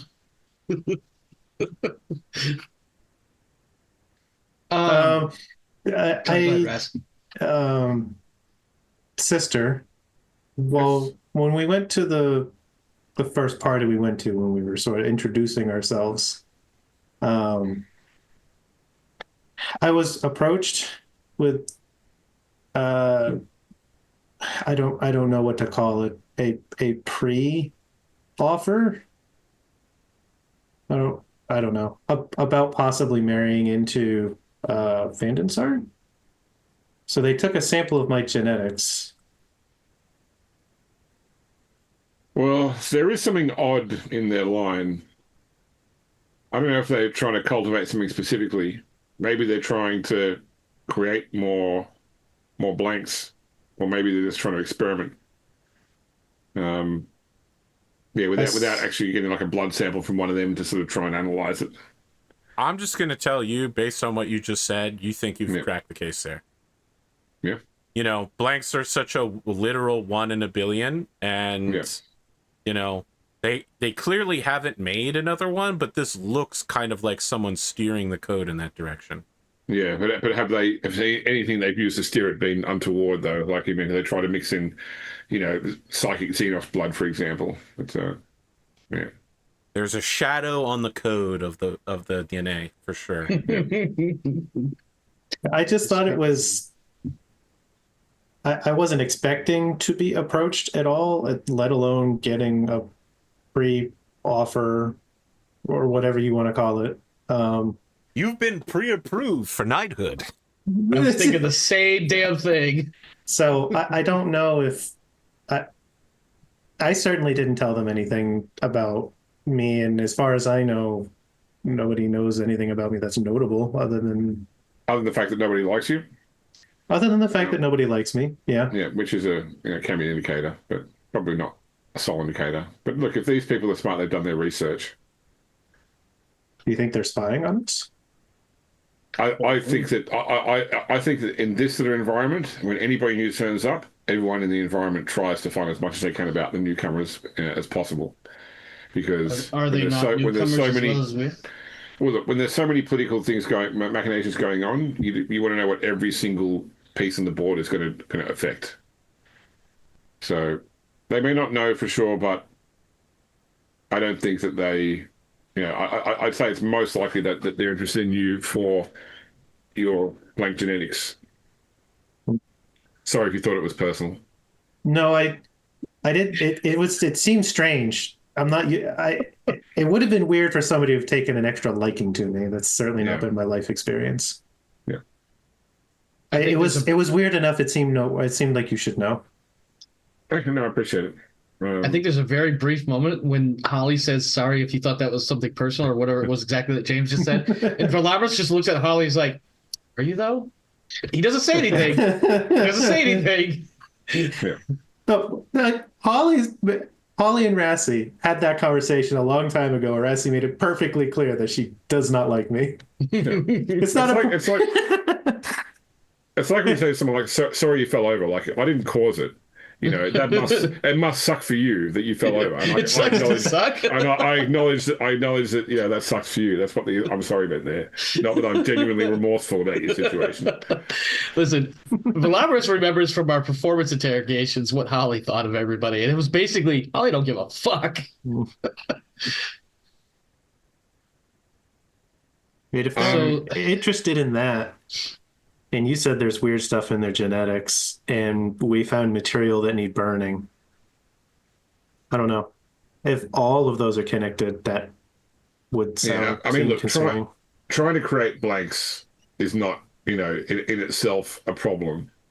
I mean, certainly the Adeptus Astra Telepathica, that's their responsibility is to do that. But I can see why a noble house might try to reach that goal themselves, and without knowing their methodology, I can't necessarily say that it is untoward. Although, as you say, there was definitely heresy in their household. I'd still like to meet with House Favor though, and just sort of get their impressions and what their aspirations are. You know, if they are true loyal servants and would not turn on their own house, then attempting to do so would only create strife. Wait, given what we found over there, I know that I would be no help in your conversation, and I know you're going there in your own official capacity, but it would make sense for me to go as a bodyguard. A silent one, standing far enough away to hopefully not cause you any difficulties. Yes. Yeah, outside that radius of unpleasantness. Yeah. Have we ever gotten a measure on that, by the way? Yes, we did. Back with the frost went through the room, and there was the ring of frost on the ground. Yeah. Right, yeah. And also, how close you can stand to guy's name I've chosen to forget who couldn't see me. Liturgical? Yeah, that's it. Liturgical. I was trying to remember his name earlier tonight, and I almost forgot it. I would be happy to join, especially if there's a chance for me to look at some House of War records as well. Maybe corroborate some of the information we already have, or find new openings. Okay, well, look, then I'll make it clear that, we're there not only in my capacity, but also it would seem odd for me to turn up as an auto-famulist, but also with my 2 rogue trader house companions. So I think that I'll just be clear up front and say that, this is also a meeting on behalf of rogue trader Chaderius Darkwind. Would you rather go as auto? No, I don't think it matters. I don't think it matters. Okay. Luther, certainly, let's grab our gear. Yeah.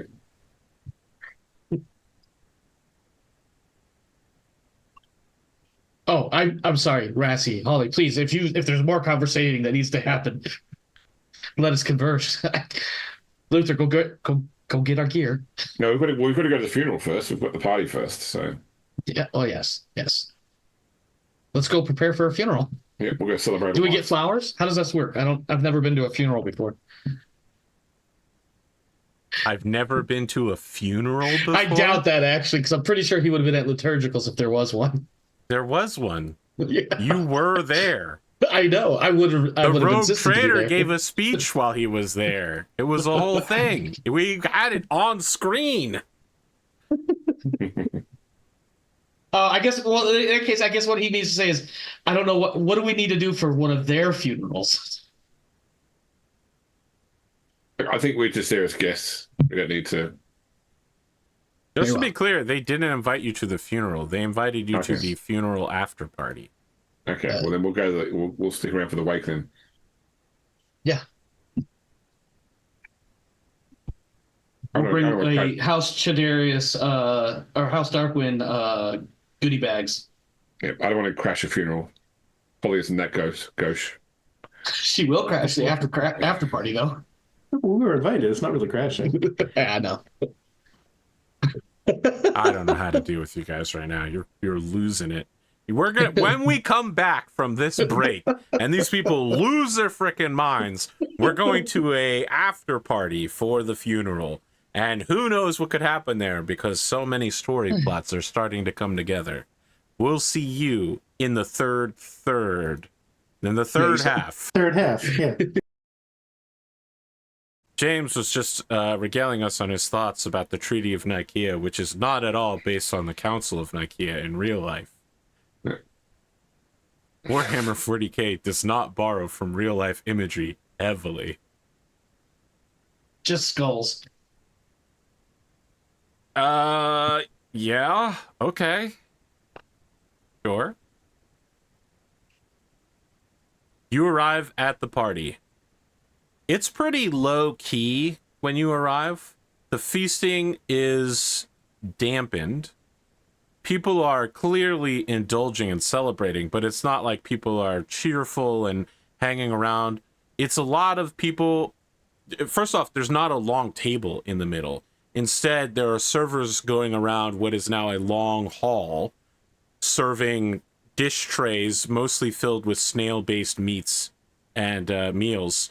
And people are like commiserating together, talking about how they remember being taught by Michaelius Arnor and, things that they've learned, reminiscing. It has a very funereal experience.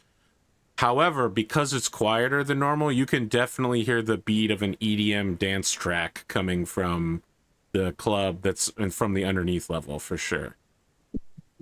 It sounds exactly like the EDM dance from Blade? No, Andor. Right. Season 2. Okay. When you say something conspicuous, like, it feels like librarian's still with us. When you say that, an older woman near you who probably knows what a Sagittarius grabs your arm and says, "Oh my, you're right. It's almost like I can feel his living presence among us. Young lady, perhaps you're attuned to the spirits like me. Would you like to join our occult ritual in the next room? We're going to contact the deceased and see what he has to say. Well, that's going to go over well. Wow. I actually am tempted by that, but I didn't bring any frag grenades. I didn't say that. Sorry. Oh, what a kid. She hands you a flute of champagne. Okay. I just want to imagine Velamris standing relatively close by, hearing I didn't bring any frag grenades, and I'm just like, I have a smoke grenade. Rassie, were you interested in attending a seance? I don't know what that is. I'm gonna lean over. God, I don't want to do this on this ship. I think Velamris is gonna be like, it's not sacrosanct. I don't think Rassie looks at you. I don't think he understands what you just tried to say. It is not prescribed. Is it I heretical?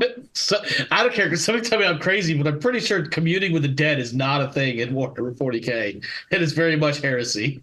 I mean, look, Psychers can do it. Psychers can, I mean, you know, Space Marines But can they are people. sanctioned. Yeah, Space Marines can eat people's flesh to read their thoughts. Sanctioned. No, you say, yeah, Rassie just looks at you and says quietly, heresy? Well, that's why I thought you might like to go and look, because, you know, you either have an entertaining night or a very entertaining night. I think you see Velamris just standing there with a smoke grenade going, smoke grenade? Smoke grenade? Sister Holly speaks wisdom. I would like to see what this seance is about. Now we're really running into this hypno indoctrination, aren't we? Listen, all I'm doing is playing my character as you once advised me to the hip. And for the audience, we random rolled what was in the hypno indoctrination. It's what it says to do. Yeah, that's right. That was one of those like downtime event type deals. Velamris is going to follow you. I don't know if I'm debating if I'm going to be like outside the door waiting for you to give the, hey, Velamris, let's kill heretics call, or if he's going to go in with, I think that's what he's going to do. He's going to give you that nod, and he's going to be like, let me know if you need them. I would like to be, I'd like to be a plausible deniability distance away, please.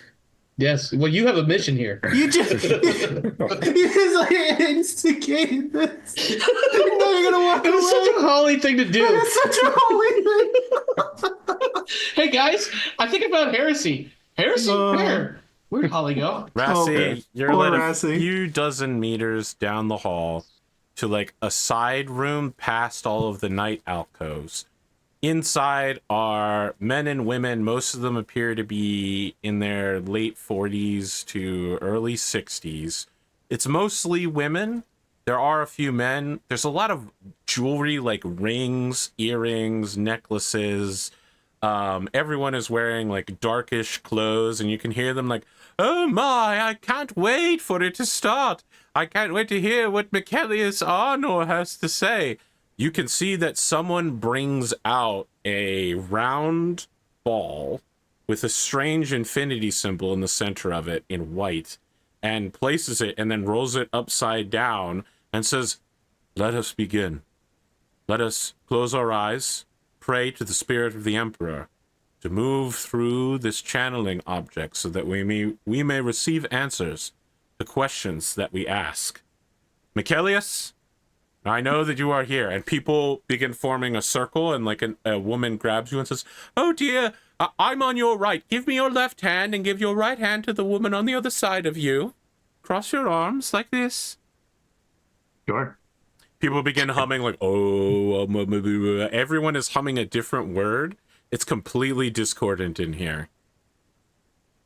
I'm going to grab the serval skull. Mm-hmm. I don't. And as I'm standing outside, I'm going to kind of give it a gentle nudge into the room as Rassie goes in, so that when the door closes between him and I'm going to stay outside in the hallway, just kind of chilling, waiting for the inevitable, it's heretics. But I'm going to make sure the serval skull sees everything first. I mean, if these people are just confused or whatever, then it's all good. This is just their grieving. I'm waiting to see bad psychery shit. Or if they start like professing and, profane faith.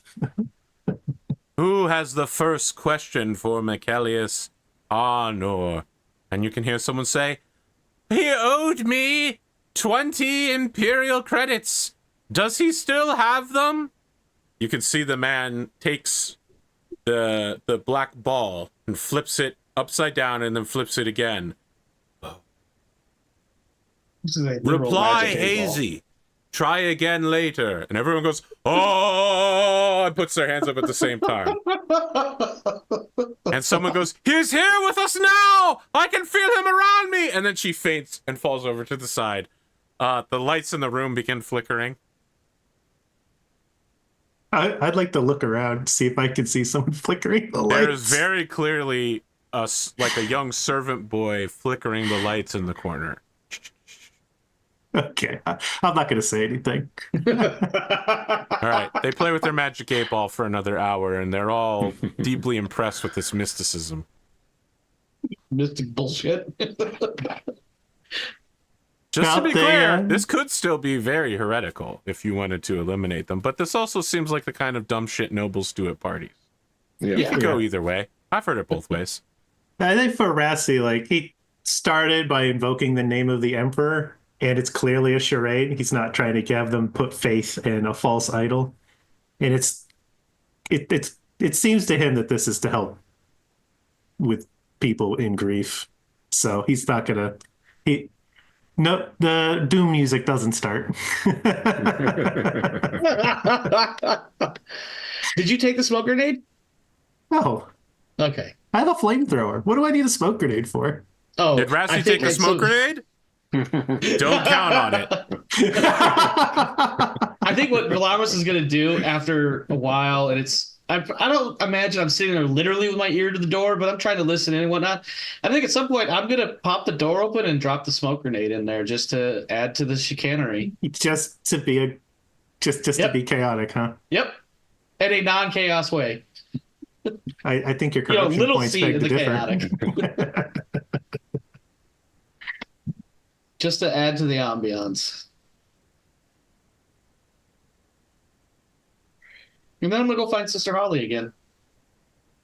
Once the little thing is done. Okay. Takes an hour. The party is still ongoing. People are mourning together in their various ways. A lot of people, servants, drop by you, Velamris and Holly, and offer you snail-based cuisine. I will, I guess, try it. I will definitely consume. Velamris is food motivated.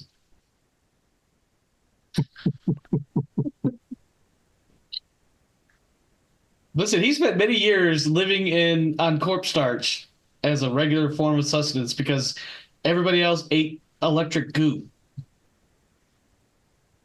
Or whatever it is the Adeptus Mechanicus eats on a Forge world.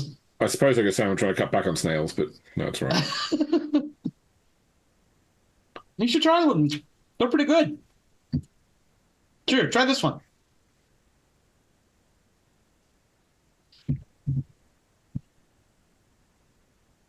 Okay. The team's back together. What do you want to do? I guess we're waiting for the meeting at the end of the celebration. And I'm gonna look out for people that I've met. Specifically, I do want to see if Atal is here. SOE? Yeah, he's here. All the usual cast are here. Yeah. Yeah, I'll go chat him up and see if he's trying to get a feel if he's here because it's proper or if he actually sort of misses the guy, that sort of thing. Make whatever this game's equivalent of an insight check is. We have that, actually. Yep. Is Intuition people? Yeah. that sounds right. It's my first roll. Big point! How are we 2.5 hours in? He just hadn't had it. He wasn't in a position to roll it. You know what? Just for shiggles, I'll spend another one. Let's get a +5 on this. I want to get a real good read of this guy. Okay, real good read. Shiggles. This guy isn't here because he's mourning Michaelius Arnor. This guy's here because it's a party, and there's always a party on this ship. The vibe you're getting from him is not that this person is your friend. You're getting this sense of falsity from him. He sees you as a resource, and he's doing whatever he can to acquire you. You're an object to him. And you notice a distinct gasp of pain as he walks within a certain distance of you, a suspicious distance of you, once again. Is that a frost circle worth do distance? I have to make a composure roll level of concerning? I mean, it's concerning. You tell me if you feel that. But yeah, like, you're just getting a vibe on this guy right now that is not great. But he comes up to you smiling and holds a hand out and says, "It is good to see you again, my friend. It is good to be back. We are all greatly missing our librarian. Such a shame. It is not often someone trips and falls down the stairs and lands in a pile of old waxy papers with a candle in his hand, but it has been known to happen according to our records, so." You've been visited by the Inquisition before? I do not say this out loud. Does it look like this party is about as populated as the welcome party? Yeah, I think the biggest difference is that without the tables in the middle, there's a greater distribution of people, because everyone's standing. There's a greater distribution of people. You know, there's more space between them, but there's probably about the same number of people. It seems that many here have some regards for him. Everyone here was taught by all the members of House Vandensark were taught by Michaelius Arnor. Us knights specifically all received tutelage from him before our enthroning. Oh. Then you have my condolences for losing someone so familiar. We will need to select a new librarian. It could take many years to train them. He had not taken on an apprentice yet. Perhaps his only fault. He did have an apprentice many years ago, but he died of old age.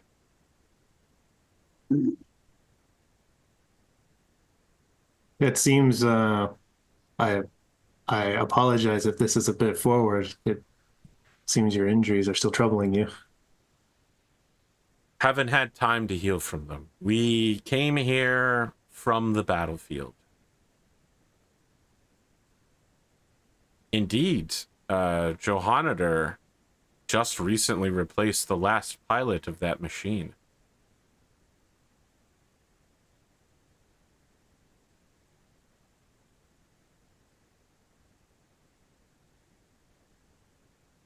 He just has a kind of awkward look now that you've got a read on him, where he's trying to figure out where to take the conversation now. Did you know the librarian? No, I certainly wouldn't say that I knew him. But we got the invitation, and it seemed... See how he phrases. Who sent you an invitation? Rassie would remember who Holly said. House before. House before. Johanniter sent you an invitation. He didn't mention anything to me. Interesting. Am I anywhere nearby? Sure. Can I roll? I want to do an insight thing on him. I'm wondering if I'm getting a vibe that he's just not all there, like trying to figure out what it is that's causing him to not all be there. If that makes any sense. Make an intuition. And I still have some fate points. I might as well use them. I'm going to use one to get advantage. And I'm going to use another one to re-roll it with advantage. They're not just going to bring it up to a 0?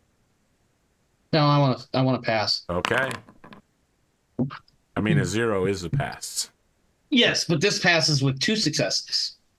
What exactly are you looking for here? I am attempting to find his. Are his injuries legit, for one? Like, in the way that he's describing them, or is it something else? And did I notice that when he crossed the frost circle range, was that when the injury hitch took place? Yes. And so now I want to know more about what this injury is and what's the truth behind it. I think that is outside this kind of role. I mean, you definitely know that he occasionally is like reaching up and like putting a hand on his chest that, you know, it's like someone who recently got a tattoo. You know what I mean? Like they're just unconsciously in kind of a low level of pain at all times. I'm going to ask. That was a great question. That like his discomfort started when he crossed that frost range. Yeah, Yes, I'm going to ask. I feel like I need to make my composure roll. Before you do that, Because I do know this. Rassie does know what that means. Yeah, Velamris wants to know this. Velamris had that mark on his soul. He knows he had that mark on his soul. He didn't know until he walked through the flames or whatever that he had that mark, if I remember right. But he knows he had a mark on his soul. Does the way this guy acted, is that reminiscent or familiar to Velamris in that way? I think you need to make a forbidden lore test. I don't think I even have that skill. Well, it's I can do a lore. Well, good news, guys. My character choices didn't completely disrail the season by me just shooting him in the middle of this funeral party. Did you maintain your composure? Yeah. With 4 successes. In lieu of forbidden lore, is there another thing I can roll, AP? No, this is forbidden. Lore with disadvantage? Because of my own experience? Okay. I'll accept that on one condition. Uh-huh. You take a point of chaos corruption. I will counter with using a fate point to remove that corruption before it hits. Okay. And that would be my last fate point for the night. So now I'm going to roll this normal. Oh, Jesus. He rolled a 6. Oh, wait. Stand by. Did I roll that right? Did I hit the... Well, I rolled a 6. It didn't flip it anyways. I mean, it doesn't matter what skill you rolled. You rolled a 6. So well, I may have not actually hit the disadvantage the way I was supposed to. I think I screwed up. Yeah, it didn't roll with disadvantage because it would have been a 60 with disadvantage. Yeah, let me hit that disadvantage. No. Nothing changes. It goes from a 6 to a 60. Okay. That's what it does, right? So it's a fail. No, you're right. Yeah. You're right. You don't just get to If we were in real life and you rolled the dice and you were like, "Oh, sorry, I got to reroll," no, I would just take the 6 and move it in front of the other 10's dice. Yeah. No, you're right. You're right. My bad. Insane. Also, why would you try this at disadvantage with no fate? You could only succeed on a 50 or a 51 or a 5. It was worth a shot. There's only like 6 possible numbers you would succeed on. It's a very small chance, but it's not a 0. Okay. And Velamris had a theory that he wanted to run down as best he could while he was you're not really sure. I mean, just the idea of considering it fills you with unease. Yes. I'm not saying that you aren't still concerned. I'm just saying you have no solid evidence. But with my ever vigilant, am I getting any sort of like heads up or whatever? This guy's not about to ambush and kill you. Okay. I mean, that's fair. So this is where there's a notable gigantic gap in my lore knowledge. I know Psychers get sanctioned. A liturgical was sanctioned, as far as I know. Not that we ever asked him. Is there like an equivalent to a certification of sanctioning of some kind? So all psychers that are certified should have a brand of some type. Now, the brand might be on the outside of their body. It might be like in the inside of their mouth, for example. But they're all branded in some way, which shows that they are they've been tested and shown to be, you know, Aren't they also blind okay. because part of their sanctioning is? That happens to some, but not all. I mean, that happens to ones that become astropaths, obviously. Oh, so that's an Yeah. astropathic Yeah. one specific, Yeah. not necessarily psychers. Okay. Yeah. Now, and also they can be like psychers can be sanctioned without having to go all the way to terror as well. Like, you know, an inquisitor can field sanction a psyker. Gotcha. They still Okay. they still get a brand, Right. but yeah, they don't go to terror for that matter. Now, is that something that like somebody could just roll up and be like, "Show me your brand," so they could prove that they're sanctioned? Or well, I guess if the person is claiming to be a psyker, then you know, I suppose. But that being said, there are forces in the Imperium that would do that. Like it would be a social faux pas for you at this party to say to someone, "Hey, show me your psychic brand." yeah, like, It's not I just was psychics thinking that would react to that circle. I wasn't thinking either. doing it in the middle of the party so much as like, could I have a private word with you, and then like the two of us in the hallway? Would that be the same level of like faux pas or not? Let's go something out to that the would normally lockers be and you're done? like, hey, show me your brand. Yeah, I mean, it could also be a case if he's not a psyker, but he has a psychic effect on him. That like if, for example, he was injured and a psyker has used psychic healing, and by entering your radius, that spell is being nullified. Yeah, I'm just trying to figure out what Rassie would like. What would make sense for Rassie to like to check this guy out, but not do it in the middle of the party? Like, what would be acceptable or not, without it being like a flat accusation of You just pants heresy. him and claim you were drunk afterwards. Yeah. Not to check him for a brand, you just pants him because you think he's a nerd.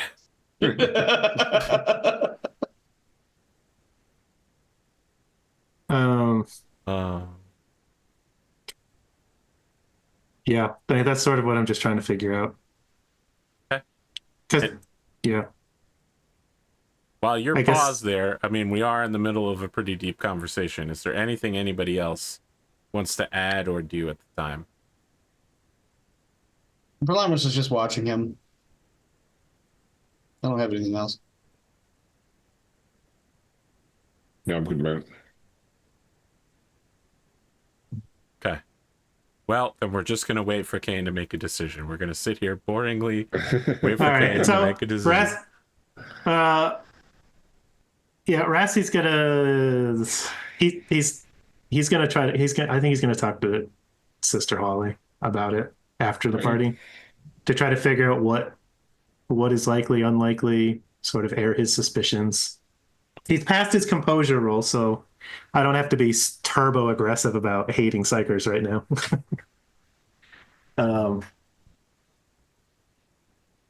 So yeah.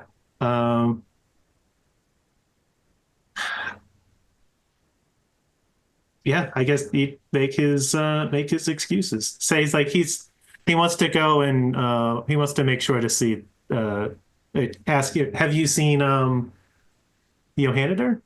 I haven't found him yet. I wanted to thank him for the invitation. I can have one of the servants find him. As long as it isn't an inconvenience. If he's No, at the party, then it would be our appropriate. serfs would never be inconvenienced by anything our guests request of them. Well, He turns to one of the servants and says, "You, begin doing cartwheels." We're laughing, but just to be clear, this is the absolute feudal authority of a lord over, you know, a worm. So yeah, the guy hands somebody else's tray and just starts cartwheeling, and everyone's like, "Oh, Michaelius would have loved this. Oh, look at him cartwheeling down the hall. Just another few hundred meters to go."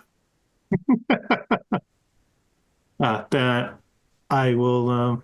Then I will speak with one of the serfs. Thank you very much. I look forward to speaking again, maybe under different circumstances. Of course, you're welcome here anytime. We would love to have you. And having made his excuses, he will disengage from the conversation. All right. He Containing also his rage. Despite all your rage, you're still just a rat in the cage. Yep. You have someone summon Johanniter Vavor, who arrives nearby and says, I'm sorry, I don't remember your name. I'm not sure we were ever formally introduced. I It's Rassie? Yeah, sorry. I think Yes, possibly Rassie. not, but I am Rassie van Lucht. I work for the rogue trader, Chaderius Darkwind. Ah, yes, right. You're the Imperial Guardsman and former Imperial Governor.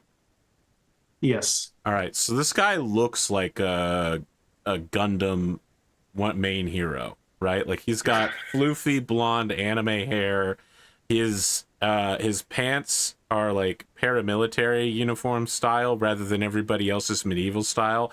And for some reason they bloom towards the end so that they just have like wide bottoms before being tucked into his boots, and he holds out a hand to shake and says, "I'm honored to meet you, sir. Is there something I can do for you? The servant said that you requested me specifically." Oh, I wanted to thank you for the invitation, and I know Sister Holly is also taken up your invitation and is probably wishes to also express her thanks for the invitation. See, well, the funeral caught all of us by surprise, of course. I was in the middle of getting my scheduled hair treatment, getting my hair done, and I was shocked to hear that such a cherished individual. I didn't know him very well, but he is much spoken about and beloved by the people of the Vanensarg. I've it certainly from what I've heard was a rather sudden passing for somebody so familiar to all of the Oh, he knights. was quite old. Oh, then I suppose maybe I misinterpreted what I was hearing. It's possible. I don't. I'm sure you never met him, but he was like 80 plus, very ancient. Still quite an active man, you know. He must have thought that he could make his way up and down the hard ceramite staircases with a bundle of extremely flammable scrolls in one hand and a candle in the other. But all it takes is one trip, and then you're toast, as are thousands of years of knowledge and wisdom. What is this toast you speak of? I only know of the cheersy toast. I have to wonder if that was something that an occupational hazard for a librarian. Perhaps. I imagine it would be. I'm sorry, have we met before, sir?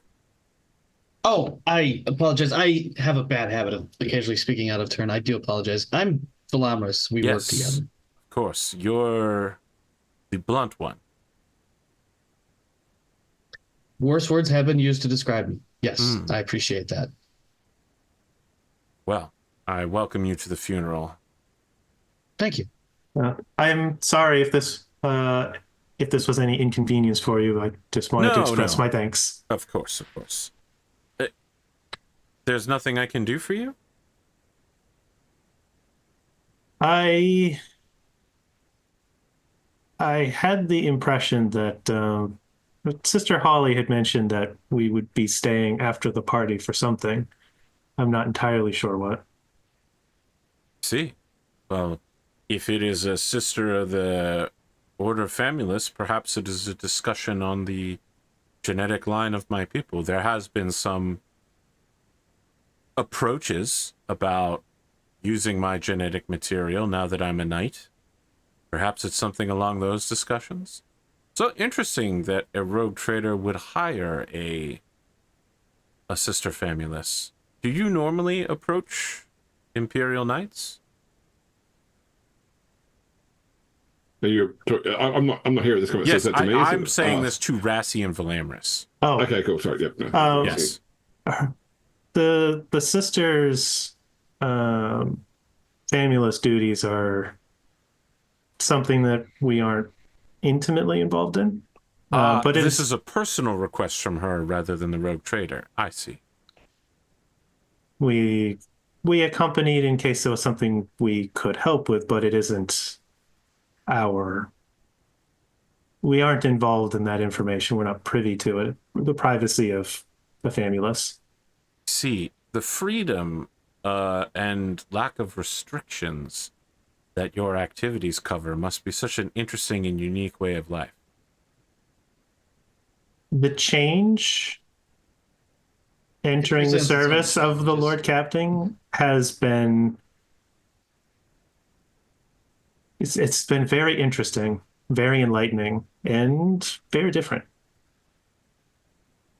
See, I myself have recently undergone a change that I am struggling to square away.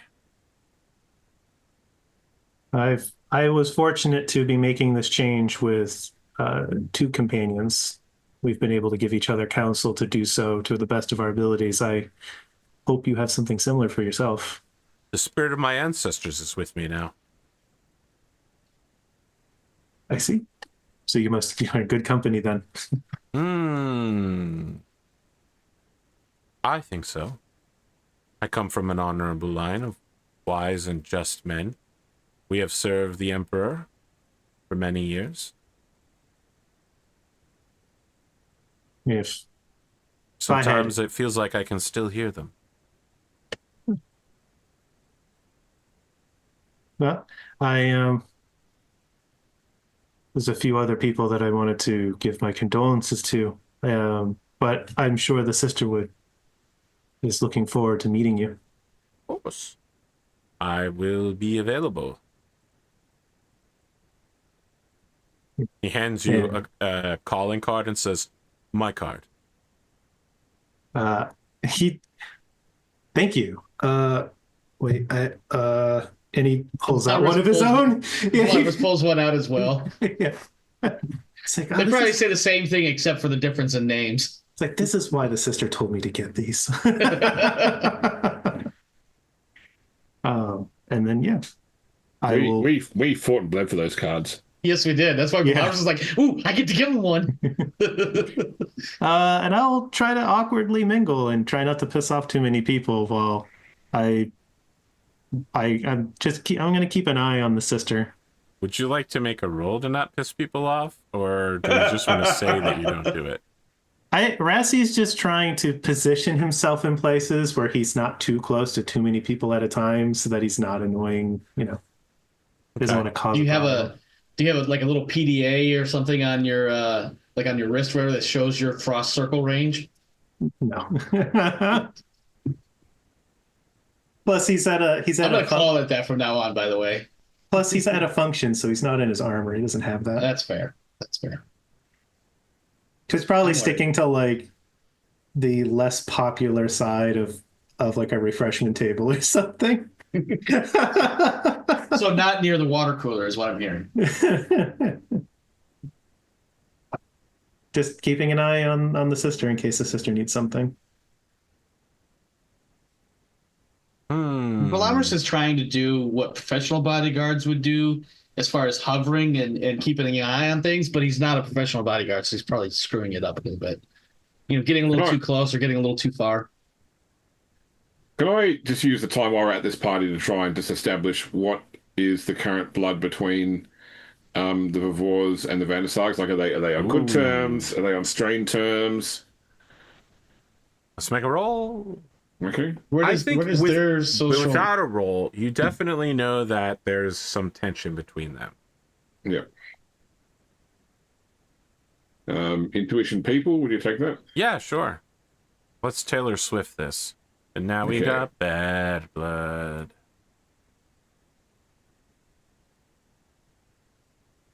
You got any fate points you want to blow through real quick? Yeah, sure, I will. And I've got my +1 for ornate robes. He came ready. He showed up. He got a +6 on it. Okay. Yep. I mean, a +6 is probably about as high as you're going to get in this system. Let's see here. From what you pick up from some gossip, Ansgara, the Margrave, is not happy with the Vavor line. House Vavor has this reputation for, we would think of it like white knighting and chivalry, and maybe fastidiousness.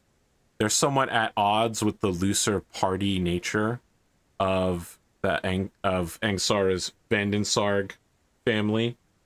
And Johanader, I think, is what you get like at the +6. Johanader is the one people specifically don't like. It's not necessary that it's all of House Favor, although they're they're an allied house, but they're a different house, and they are explicitly like a loyalist house, right? They are the loyal opposition. Johanader is replacing a trusted pilot who piloted the machine before him, who's died in combat, and now Johanader has taken up the throne. His personality has greatly shifted since piloting it to become like an extreme stick in the mud, is what people call him. They also say very strange things about where he sticks his stick, with the implication that it's up his own ass because he's inflexible. People just all have this idea that Johanader, like, isn't one of the family. You get a lot of calls, like when people are approaching each other, they say unity a lot. Sometimes you hear people saying like, that Johanader, he's not one of us. He's not one of the family. We got to get him on our side. There's definitely a feeling that the Vavor are kind of like boring people, but Johanader specifically is not liked here. However, none of these people would ever say it to his face. This is real church gossip. Pray with me. Pray with me about Brother Johanader. I'll tell you, I'm praying for him because I heard XYZ sort of behavior. Yeah. Quality people. Where it's more about gossiping than it is about getting the prayer request in. Yeah. James writing a work email right now. Mm-hmm. I got it. Okay. So I guess I'm waiting around to the end of the party until we actually have the meeting. All right. The three of you and Luther meet with Johanader. I mean, the party ends and another party begins immediately afterwards. The after party, that's right, yeah. No, it's just a completely different party that was scheduled. It was the nightly party. These guys feast 24/7, just to be explicitly clear about it. They just change what the feast topic is. Like, you could see them like bringing the tables back out. They're changing the banners.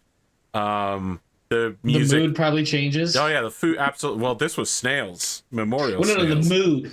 Oh yes, it was the mood more of a somber, changes. Respectful, quiet-ish. Yeah, it now goes it's back all getting to ruckus. Absolute wild house for a medieval party. You know what happens? It goes.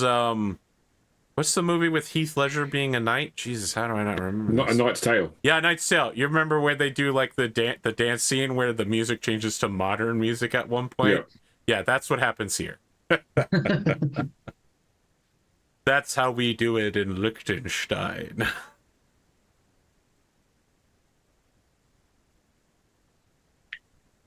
I understand you wanted to speak with me, Sister Holly. Yes. So I suppose, as a quick personal introduction, as you may have heard, I was a member of, I still am functionally a member of the Ordo Famulus. Yes. Genetics is my specialty. And look, through my travels, I have happened upon some genetic records of your house. And I must say, like, I know that probably for most people, these sorts of records are quite droll. But for me, it was a fascinating read. Your house has a truly wonderful and pure genetic line. Were you aware of this?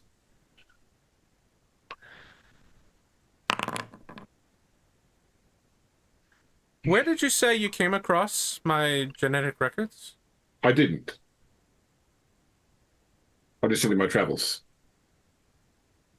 Obviously, some aspects of I sort of point to my chapter of Ecclesiasticus. Some elements of the Ordo Famulus are tied up in matters that are not often discussed at parties like this. But my interest is purely personal. This is not a. And you were here yesterday, were you not? We visited the ship, yes. you can see that he's looking at the three of you. He's starting to sweat and he's looking around. Like someone who's aware that there's a threat in front of him. Yeah. You can see he's getting ready to gesture to somebody. I think you misunderstood my intention. I come here looking to try and improve your position, to better it even. Your said the information I saw told me that you are, or your family is, a valued part of the Imperium, something that needs to be developed and propagated.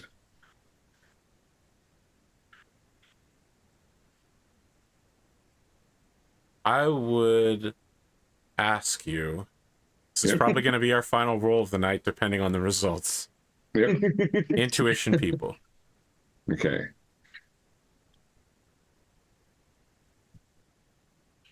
I'll spend the... Now just know, I rolled a 2 for him, so I rolled extremely good. Okay, you're getting the vibe. I'll spend an extra point to make it a +2 anyway. So. Oh, +2. All right. Could I try a roll since I'm here? Yes. Because why not? Okay, +2, +4. Holly? I'm gonna roll just. Oh my god. Never mind. Don't mind me. I'm oblivious. Velamris, you're looking at this guy. He's a guy. Yeah. Holly, He seems a little uneasy, but that's about it. you're looking at this guy, and you're getting a vibe of someone who doesn't trust you anymore. Something in this conversation changed him from like generic kindness and human interaction to almost outright hostility. Rassie, this guy thinks you killed the librarian and stole his family records, and he's about to have you all arrested and killed. You are in extreme danger of a crime you maybe committed. I mean, in a way, you did kill the librarian and steal the records. We definitely did. So, But yeah. no, we didn't kill him. No, we didn't, but we definitely but led it's to really it. provable that you were in the room when it happened.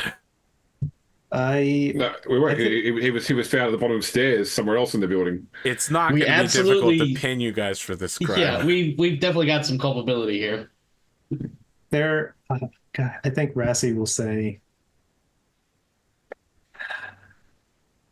I assure you, we did not kill the librarian. There is something happened that was unrelated to this conversation that we can't speak about. That unfortunately, I believe the librarian may have run afoul of. But it was not our choice or our actions to kill him. His eyes squint and harden. You can see he reaches for a sword that isn't at his belt. He looks down and then looks back up at you and says, I have no reason to believe what you say. What are these secret plots that you are performing on this ship? You are a threat to my liege lord.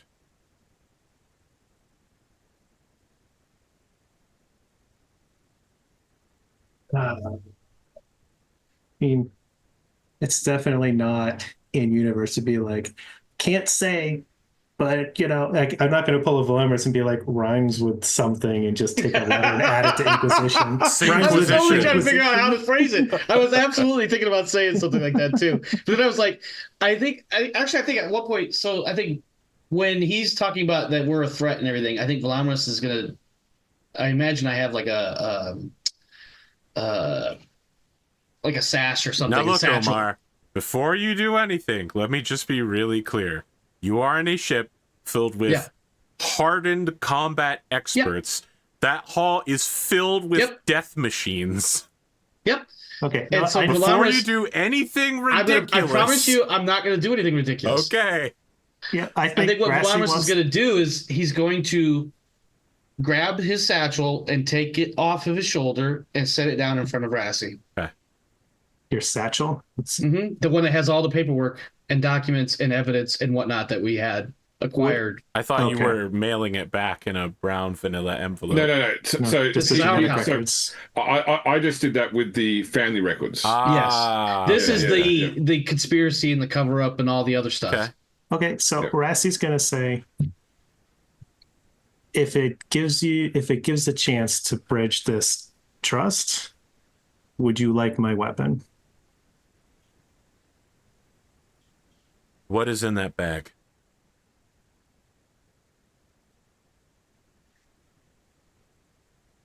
Sister? Evidence of a conspiracy. What is the nature of this conspiracy? To defraud the Imperium, to elevate a house at the cost of a lie. Now, we've had a +2 and a +4 success. I think that, especially because you paid up for that +2, the two of you see the gears turning. You can tell that he is sweating even more now, like full adrenaline dump. He's not thinking clearly. He is very interested in what you have to say because it sounds like you're implicating his family in this lie and that he wants to know what's going on. You're pulling him into confidence. He is tense. He's not ready to strike yet. And rather than punish you and make you have to roll right now, I think it would be very reasonable to make a roll at the beginning of the next session to convince him to take a look through your evidence and listen to your story. I'm not a fate point, so I'm going to agree with that. I mean, Okay. I still have one left, but that's enough for Oh, yeah, we advantage, can not- roll not now going then to if you want to. Let's go ahead. Yeah, let's do it. I'd have two, because I'd rather have the ability to re-roll as Oh, well. I see. So you want to wait till next time. That's right, yeah. Okay, then we'll just end on time and schedule, and yeah, we'll let you make the big roll at the beginning of the next session. We'll end with the cliffhanger of him saying something about, you guys are a threat, and what is this? What's in the bag? What's in the box? What's in the box? He doesn't say what's in the box. This is a very What's in the serious scene. box? Nope, he doesn't say it, and he doesn't say it like that either. I actually love that you approach this guy, and he's like, I think you're the culprits behind the murder. I've solved it because I rolled a 2. No. We did it. We were. No, we did. We did. got him killed, but we didn't kill him. I mean, we're playing on the fact here that that his suspicion isn't evidence, and we represent a rogue trader that's hard to just move against without evidence. But I mean, we did totally steal records, but we did not kill the librarian. Take 80 experience points. I'm going to take 50 more because I had a short-term goal of meeting with Borghese to talk about knighthood. I didn't know about that, or I would have made it harder for you to do that. But go It's ahead on and take it. Okay. You're going to tell me it's on your character sheet, but I feel like you need to tell me those goals. So that I know That's you're fair. working towards That's it. fair. I'll give it to you for now. If So only would you say because no 80? amount of XP will save you from your rolling. 80, You're not wrong. 80 you said? yes, 80. It is a So I number will after say- 79, but before 81.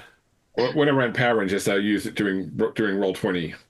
And of course, Roll20 have had some experience within Pendragon recently with some pretty bad rolls, you might recall. Yes. At one point, I think I counted up, we had 16 D20 rolls in a row with 6 or less.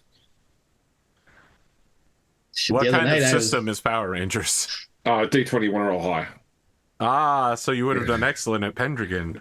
Yeah, How that's right. unfortunate. So, as a follow-up to some bad luck, last night I played in a cyberpunk game, and Did you shoot someone in the face?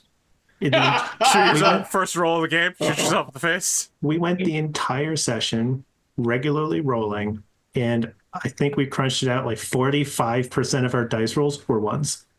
Yeah. God damn. And So look, we had some- it was we had some insanely bad. and On Rogue AP, Trader it's Game not Wednesday a- had some. Go ahead, James. I was going to say, it's not about shooting yourself in the face in combat. It's about shooting yourself in the face while executing an unconscious opponent. Because that's what happened. Now, this is a Warhammer 40K stream. The classic It Me JP roleplay Dark Heresy with Total Biscuit. They were famous for shooting unarmed prisoners in the right leg rather than the back of the head because of their rolls. It was unhinged. I think we had multiple 80s and 90 D100 rolls in my Rogue Trader game the other night, and frequently have some wild dice action going on. Just ridiculous randomness. I now have 270 experience points that I need to do something with. Put it all into Fellowship. senpai kohai relationship with Luther. It's I'm gonna be buy a new fellowship unique based trait stuff. called senpai. I wonder where training does fall. Rapport, maybe? Are we good for next week? Should be. Should Oh, be. yes, it's a public holiday here, so I'm 100% not working next Monday. There we go.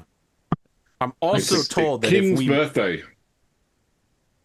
Whose birthday? the King of England's birthday. Oh, Yeah, although Okay. that being said, it's not actually his birthday. It was the same day when it was the Right, Queen's it's the birthday. same day so- every year. I got it. We have That's right. we have the president's birthday. Yeah, sure. Yeah. But that's President Abe Lincoln and George Washington, not the current president or any other president besides those two.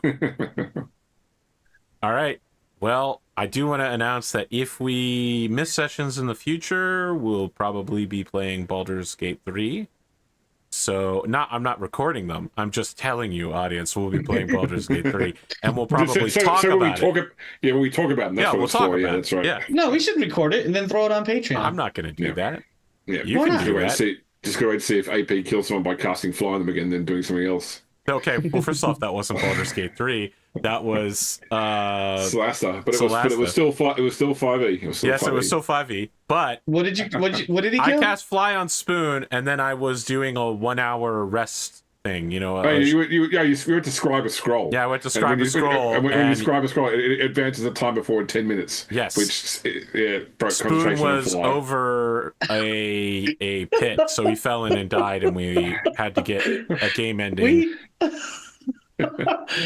One of my players in my Solasta game the one that I had streamed, one of my players pushed my son, his character, off a cliff into the lava. And he was like, "Oh, I didn't think Push would do that." Like, what did you think Push was gonna do? Celeste is so good at that. There's so many places you can do it in. Oh, yeah. Destiny Original Sins 2 is great at that. Baldur's Gate 3 is also pretty good at it.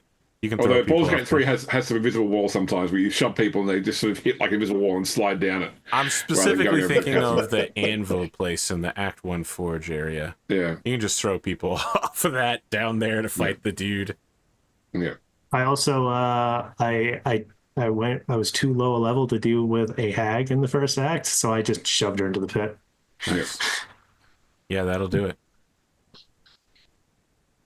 That hag fight was really something. They pushed the edge of what you can do with illusion magic for sure. So many things about the hag fight have been patched to make because there were so many people worked out ways of, like to like, make the fight easier that they patched them out. Like for example, when she copies Mayrina, previously one of them had a pregnant debuff. Yes, but now that's that's invisible. specifically what I was thinking. But also, it'll be like fairy magic. It had some sort of defense buff because she was a hag. She had advantage on spells. Yeah. If you attack her before she reveals herself, she automatically wins initiative, which means that she can get to the door before you can stop her. So they did all sorts of stuff to make it. Was this hag fight? Is that in Baldur's Gate or was that in Celeste? No, it's in Baldur's Gate Baldur's 3. Gate 3. It's okay. anti whatever. Anti-Ethel. Anti-Ethel. I got to get back in there and finish the game at some point. I was just so tired of the murder. It made me a Time of Total Warfare ending episode. I was just like, We haven't even I'm watched so it yet. tired. I've killed so many people in the sewer. I've gone 100 feet and I've killed twice that many people. The sewer is surprisingly populated in that game. Although I suppose it was in Baldur's Gate 2 as well. So Was it? Oh, God, it's been so long since I looked at Baldur's Gate 2. It's got to be rough to be a thief in Baldur's Gate. I'm just saying, you walk 5 feet and somebody just converts you into a murder cult and then rips your skeleton out, and now you're an undead skeleton man hanging out in the sewer, and you're just like, damn, my life sucks. I mean, Except you're undead, so you can't I will speak. admit, Baldur's Gate does have an entire city built under it as well. So Sure, why not? Does I mean, it? it's the loading screen. Yeah. All right, we're gonna head out, audience.